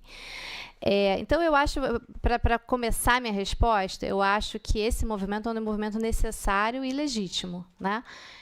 De deslocamento das reflexões do norte para o sul global. Tem, por exemplo, vou só comparar, né? Tem uma outra autora que faz isso, que eu acho que faz muito bem, que é a Raewyn Connell, né? Que tenta repensar a teoria social, inclusive teorizar sobre gênero, priorizando contextos não europeus e tal, que são realmente tomados muitas vezes como modelos, né? Modelos e generalizados para, né? Então, a minha resposta nesse sentido é o seguinte: eu não acho que o fazer científico, principalmente nas ciências humanas, né, ele é necessariamente universalizante. Eu acho que essa crítica ela faz sentido porque há sim vou falar da minha área, há uma sociologia muito habituada a tirar meio que fotografias do momento e generalizar, né? Essa é uma sociologia estática, né? Ela tem uma série de vícios mesmo que eu acho que tem que ser apontados e tem que ser repensados. Porém, eu particularmente me filio a uma sociologia histórica, né? Então, eu não acho, por exemplo, que a história se repete, né? Eu acho que há singularidades, né? Eu acho que as sociedades têm trajetórias singulares, que têm resultados distintos, né? Porém, ao mesmo tempo, eu não acho que é tudo aleatório, né? Porque eu acho que existe uma realidade física, material, com que todas as sociedades humanas lidam, né? E, no meu caso, dado o tópico que eu estudo, esse núcleo, digamos assim, da minha explicação, que eu acho que tem se mostrado bastante fecundo nas minhas pesquisas, é a reprodução. Então, para onde você olha, as sociedades humanas dão algum jeito de organizar as relações de reprodução, né? Então, por esse sentido, eu não acredito no excepcionalismo iorubá, né? Eu acho que é uma sociedade que também lida com essa questão. Vai haver variações, entendeu? Então, eu acredito que há variações dentro de certos constrangimentos, né? E eu acho que essas variações merecem ser estudadas, né? Mas eu não acredito, ao mesmo tempo, em um pensamento puro, intocado pela história, né? Eu não acho possível assim, retornar a um pensamento fora das categorias que a gente está mobilizando, e eu acho que o próprio trabalho da Euronque é testemunha disso, porque as categorias dela são do norte global. Né? Então, assim, a própria categoria de gênero dela, que é cambiante, como eu falei, ela tem essa adesão muito forte ao pós-estruturalismo, né? E eu acho muito problemático alguém arbitrar com quais categorias você pode dialogar para lidar com o meu trabalho, né? Então, assim, se alguém chega... Você está me fazendo uma pergunta, inclusive, trazendo a questão do pós-estruturalismo e tal. Posso dialogar com você. Então, assim, eu não vou dizer, não, a sua pergunta não é legítima, porque eu não lido com essa teoria, eu não concordo com essas categorias, né? Eu acho que as categorias estão aí para ser discutidas, as teorias estão aí para ser discutidas. Então, nesse sentido, vou até... Enfim, eu me apaixonei pelo trabalho da Bibi Bakari e da... agora eu esqueci o nome dela, gente. Da Pearce, né? Porque eu acho que elas promovem um diálogo intercultural muito interessante, assim, porque tem coisas a serem aprendidas com sociedades iorubás também, né? E para a gente repensar, inclusive, é isso, né? Esses nossos instantâneos que a gente tira e generaliza para todo mundo, né? Essa primeira parte da minha resposta é essa. A segunda é se a Euronque se refere a algum arcabouço teórico do campo da linguística. Não. Então, assim, no trabalho dela, ela diz que a linguagem não deve ser puramente um assunto dos linguistas, mas que ela, como socióloga, deve, né, trazer a dimensão da linguagem para entender a sociedade iorubá. E ela também, ela alega que a linguagem iorubá é subteorizada no campo das ciências sociais, né? Mas eu tenho quase certeza de que ela não dialoga com autores da linguística. Posso depois ir lá e verificar, mas o que eu me lembro é que não, isso não acontece. Obrigada. Maravilha, Verônica. Tem umas questões aqui também, Verônica, dá uma olhada aí, que a Lúcia mandou também. Enquanto estás olhando aí, ela fala da questão da reação da sociedade civil, né? Sobre essa questão dos monopólios e oligopólios, a questão da apatia também, né? Isso é muito interessante, porque quando a gente também foi falar com a sociedade civil, o que a gente imagina, né? Que todo mundo vai responder e se posicionar. Mas, assim, a gente só pegou os grupos que trabalham com a questão da democratização. Então, você verificar que grupos que trabalham com democratização da mídia não se posicionarem, não darem uma resposta para uma questão que é muito séria, né? Tanto no campo da legislação quanto da pesquisa científica, assim, algo que a gente não espera, porque realmente já existe um problema assim, para o mercado e também para o governo, que eles colocam como a sociedade civil muito de lado, né? Eles acham que, e até o próprio Vinícius, no livro dele, ele fala, que ele vai falar sobre mídia e tal, que a sociedade civil é considerada um não ator, porque ela não se posiciona, que é um problema. E a gente sabe que, na verdade, ela é um ator fundamental. Tá? Porque, para a gente pensar em mídia, se a gente não pensar em governo, empresários envolvidos, ou se fosse falar da EBC, também entra com o governo, né? Querendo ou não, E a sociedade não tem como dar certo, né, essa história de mídia no país, né, em qualquer país. Então, a sociedade é fundamental. Então, quando a gente vê grupos que trabalham com democratização e não querem se posicionar, aí a gente fica assim, peraí, o que está acontecendo? Está acontecendo algum problema no grupo, né? Já que a gente tem um problema tão sério e para não colocar ali o papel da sociedade civil, é uma questão a mais para a gente pensar, porque nós, como sociedade, precisamos nos posicionar, saber se algo está atrapalhando para a gente na mídia, né? Se a gente não vê ali diversidade de conteúdo, não vê a questão cultural sendo colocado nas programações, ou a gente não se enxergar nos meios de comunicação, é um problema muito grave. E isso precisa ser revisto. Então, esses grupos, até alguns não se posicionaram, ok, mas a gente respeita também, até porque a gente está trabalhando, né, sobre o ângulo científico, e aí é óbvio que a gente vai trabalhar, então, com as respostas dos grupos que estão se posicionando, porque também isso é fundamental, gente, na pesquisa, trabalhar com quem se posiciona. E aí o desafio para todos nós que estamos aqui, também o pessoal que está assistindo, é entender o que é esse cenário midiático, que fala a legislação e como isso está interferindo no nosso dia a dia. Porque até a questão da identidade. Quem é o brasileiro, né, Luana? Quem é o brasileiro? Que identidade é essa? Existe uma só identidade? Existem várias identidades? Como é que a gente analisa isso no dia a dia e como isso está interferindo na vida das pessoas? Então, é fundamental a gente entender e a gente continuar pesquisando. E não se deixar abater, que eu acho que é o mais importante. Porque, como eu falo, a sociedade civil é um ator fundamental para mudar o cenário da mídia no Brasil. Então, cabe a nós, que estamos fazendo pesquisa, levar para a sociedade esse conhecimento. A gente não vai dizer para a sociedade, não, vocês têm que fazer isso. Não. A gente quer que vocês entendam o que está falando a legislação e se isso está interferindo ou não no seu dia a dia. E o que você pode fazer para mudar. Mas, para isso, primeiro tem que ter conhecimento. Então, o nosso papel é buscar e compartilhar o conhecimento com a sociedade. E nunca desanimar, porque, senão, a coisa vai ficar somente na mão dos empresários e dos políticos, e a sociedade, ao invés de estar usufruindo, vai se tornar vítima de todo esse cenário. Tá? Obrigada, Lúcia, pela pergunta. Vou voltar de novo para a Verônica, que tem as questões também da Lúcia, e depois para a Dani. E só complementando, aproveitar, já que só temos 2 perguntas aqui do pessoal da internet, exatamente a Eugênia Rodrigues, ela vai perguntar o que é gênero, né?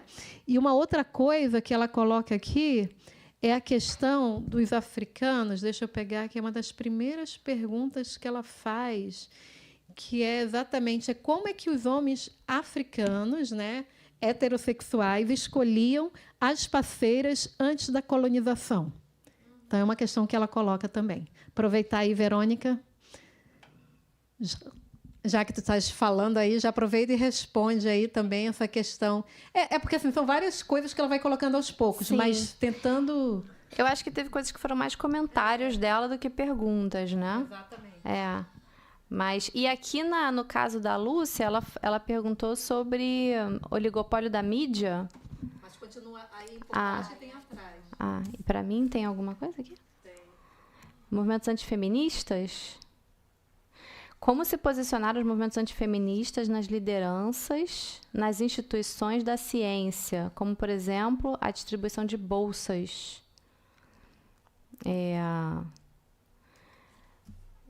Desculpa, eu acho que eu não sei responder. A pergunta é boa, mas eu não sei se eu sei responder, porque há antifeministas nas instituições científicas distribuindo bolsas? Não sei, gente. Vou pedir uma ajuda dos universitários. Na verdade, a divisão de bolsas é exatamente o contrário, né? As mulheres se posicionam como as mulheres. A gente vê muito essa discussão nas pesquisas que as bolsas são direcionadas para os homens. Tá. Agora eu entendi. Me desculpa. Tem que ficar em casa, não tem que estudar. Isso divide o tempo delas na família, estando na ciência. Entendi. Tá. Vou tentar te responder. Então, assim, as bolsas de produtividade, bolsas... Ah, entendi. O que eu sei um pouquinho desse assunto é que há uma divisão muito forte entre áreas, né? Então, assim, na ciência, as mulheres estão mais presentes em determinadas áreas, principalmente nas ciências humanas, né? Determinadas áreas, digamos assim, estereotipicamente ligadas a cuidado, né? Como psicologia, não é isso? Pedagogia, enfim. E as áreas, digamos assim, da ciência hard, né? Elas são muito masculinas. E há, por exemplo, no Brasil, nas agências de fomento, uma tendência de distribuir mais recursos e bolsas para essas áreas mais masculinas, né? Então, isso produz um desequilíbrio aí nas oportunidades, né? Eu não sei que arranjo institucional eu poderia propor, né? Mas eu acho que tem que aumentar a presença das mulheres nas STEM, né? Nas áreas tecnológicas, até para elas usufruírem dessas oportunidades. E sim, né? Dar políticas públicas, sobretudo de apoio para as mulheres poderem conciliar a maternidade com o trabalho, com a vida acadêmica, né? Então, esse é um modelo que está um pouco em declínio, né? Mas é o movimento dos estados de bem-estar social, né? Com todas as políticas públicas de suporte familiar, né? Que desprivatiza o cuidado, né? E leva o cuidado para o espaço do Estado, das políticas públicas. Eu acho que o caminho o que eu vejo é um caminho mais assim, nas regras institucionais mesmo e na distribuição de recursos. Assim, tem uma frase famosa que você quer ver o que é prioridade, você vê para onde é que vai o dinheiro, né? Então, assim, se o dinheiro vai para políticas públicas para mulheres, né? Aí a gente pode estar confiante de que algo está sendo feito, né? Entendeu? Políticas simbólicas de incentivo e tal, elas são muito pouco efetivas quando as condições materiais não são favoráveis, né? A esse trânsito mais fácil, né, da mulher entre posições tradicionalmente atribuídas a ela e o campo científico. Então, me desculpa que eu não tinha entendido direito a pergunta, mas é uma ótima pergunta mesmo. Tinha outra? Gênero e a questão da escolha dos homens. Sim. Antes da colonização. Sim.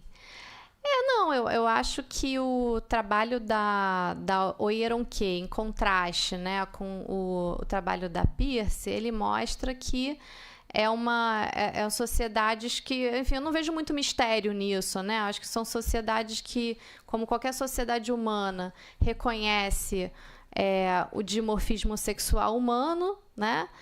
Aloca tarefas de acordo com, enfim, com essas percepções. Não são só percepções, não é só simbólico, tem os processos, né, naturais do corpo, né, que vinculam, criam um elo mais forte entre mulheres e crianças, né, das sociedades humanas em geral. Agora, existem arranjos institucionais e tal que mexem nessas coisas, né? Então, assim, por exemplo, a Françoise Héritier, a Cláudia Goldin, que acabou de ganhar o Nobel de Economia, elas mostram como a pílula anticoncepcional foi uma das maiores alavancas para a igualdade entre homens e mulheres na história humana, né?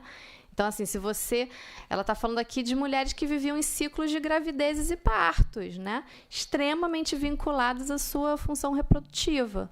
Então, se hoje a gente pode falar de gênero dessa maneira mais, né, livre e tal, é porque tem muita base institucional para que a gente possa fazer isso e que nem todas as mulheres têm, né? Então, assim, tem muitas mulheres que estão extremamente vinculadas ao seu corpo e às suas funções reprodutivas, né? Daí que eu acho isso, assim, que se eu vou discutir o conceito gênero, agora seria uma outra palestra, né? Mas eu tendo a ver gênero muito mais no sentido dos arranjos institucionais que são feitos ao redor dos fatos da fisicalidade humana, assim, é isso. Pronto, falei. Acho que é por aí. Muito bom.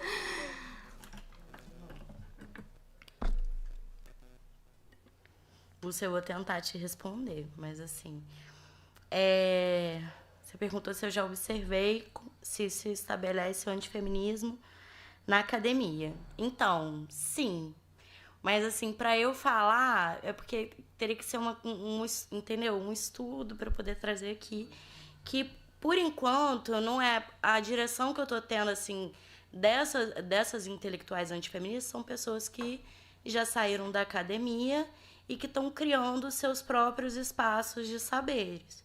Mas, assim, tem conhecimento...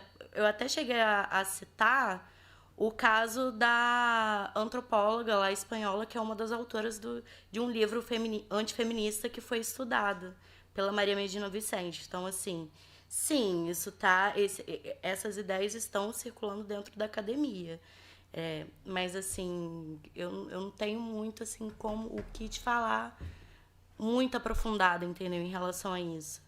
Eu sei também, assim, de casos de atores masculinistas, né, que estão dentro da academia, produzindo dentro da academia também. Não aqui no Brasil não tem, mas em outros contextos fora do Brasil. Mas, assim, não tem muita coisa ainda para poder... Mas fica uma boa reflexão aí. Obrigada. Então, vamos às considerações finais. Verônica, depois Dânia e eu fecho. Gente, então, muito obrigada por vocês terem persistido aqui até o final. O pessoal que está assistindo online, né? Então, vou só pedir para quem puder, quem usar Instagram, para seguir o Instagram do nosso grupo, que é o labgen_uf, para acompanhar as nossas atividades, artigos, etc. E é isso. E Eula, muito obrigada pela conversa, pela tarde agradável e por cuidar aqui da Daniele também. Obrigada, Verônica. Dani? Agradecer novamente a você pela oportunidade sempre aqui, pelo espaço. Agradecer a Verônica por ter vindo. Muito bom, estou me sentindo como Hannah Montana, 2 mundos se juntando. E agradecer a todo mundo que veio aqui hoje e quem está assistindo, e também a nossa equipe técnica que deu o seu suor aí para tudo dar certo. É isso, gente. Obrigada. Obrigada, Dani. E só lembrando, né, gente, que a gente falou lá no início, o pessoal que está acompanhando e as mulheres que estão aí, né? Vamos buscar lá como é que a gente pode contribuir cada vez mais na área científica, né? Primeira coisa, buscando conhecimento, nada de querer se acomodar. O próprio CNPq, né, para as mulheres que têm bebê, ele já deu lá um espaço, lá na hora do seu Lattes, né? Você tem um espaço a mais. FAPESG também, ou seja, você pode ter o seu bebê. Inclusive, tem ali na UF, né, no PPGMC, na verdade, uma doutoranda, né, que teve bebê recentemente. Ela entrou lá, pediu a licença, tudo direitinho. Esse ano todo ela vai acompanhar o bebê e, no ano que vem, ela vai fazer disciplinas, tudo certinho. Não é trancamento, licença, e além da licença ela pode fazer o trancamento. dentro do período regimental. O que é uma coisa interessante, mas, né, é algo muito importante que nós mulheres estamos conseguindo. Então, a questão da contagem da produção no currículo Lattes, porque realmente a mulher, quando tem neném, né, não consegue, né, a gente não consegue trabalhar com o currículo Lattes, ficar produzindo, fazendo artigos, participando de eventos, não, ao contrário. Então, já tem também, o CNPq reconhece, o FAPESG reconhece a importância da contribuição feminina na área científica. Então, mulheres, vocês aí, vamos fazer nossas graduações, pós-graduações, não pode parar, vamos investir em conhecimento, vamos entender a importância do papel que cada uma de nós tem, do potencial também, né, para a gente contribuir cada vez mais com a ciência, incentivar pesquisas, projetos feitos também por mulheres, né, vamos abrir a porta para as outras mulheres, porque isso também é importante. Ter ousadia, superar os obstáculos, abrir caminhos, trabalhar em parceria. Inclusive, o nosso grupo de pesquisa trabalha muito em parceria, para a gente é super importante fazer as parcerias, investir na carreira científica e valorizar também o trabalho científico, né? Às vezes, a gente começa a fazer ali o trabalho, acha que, não, mas as minhas hipóteses não foram comprovadas.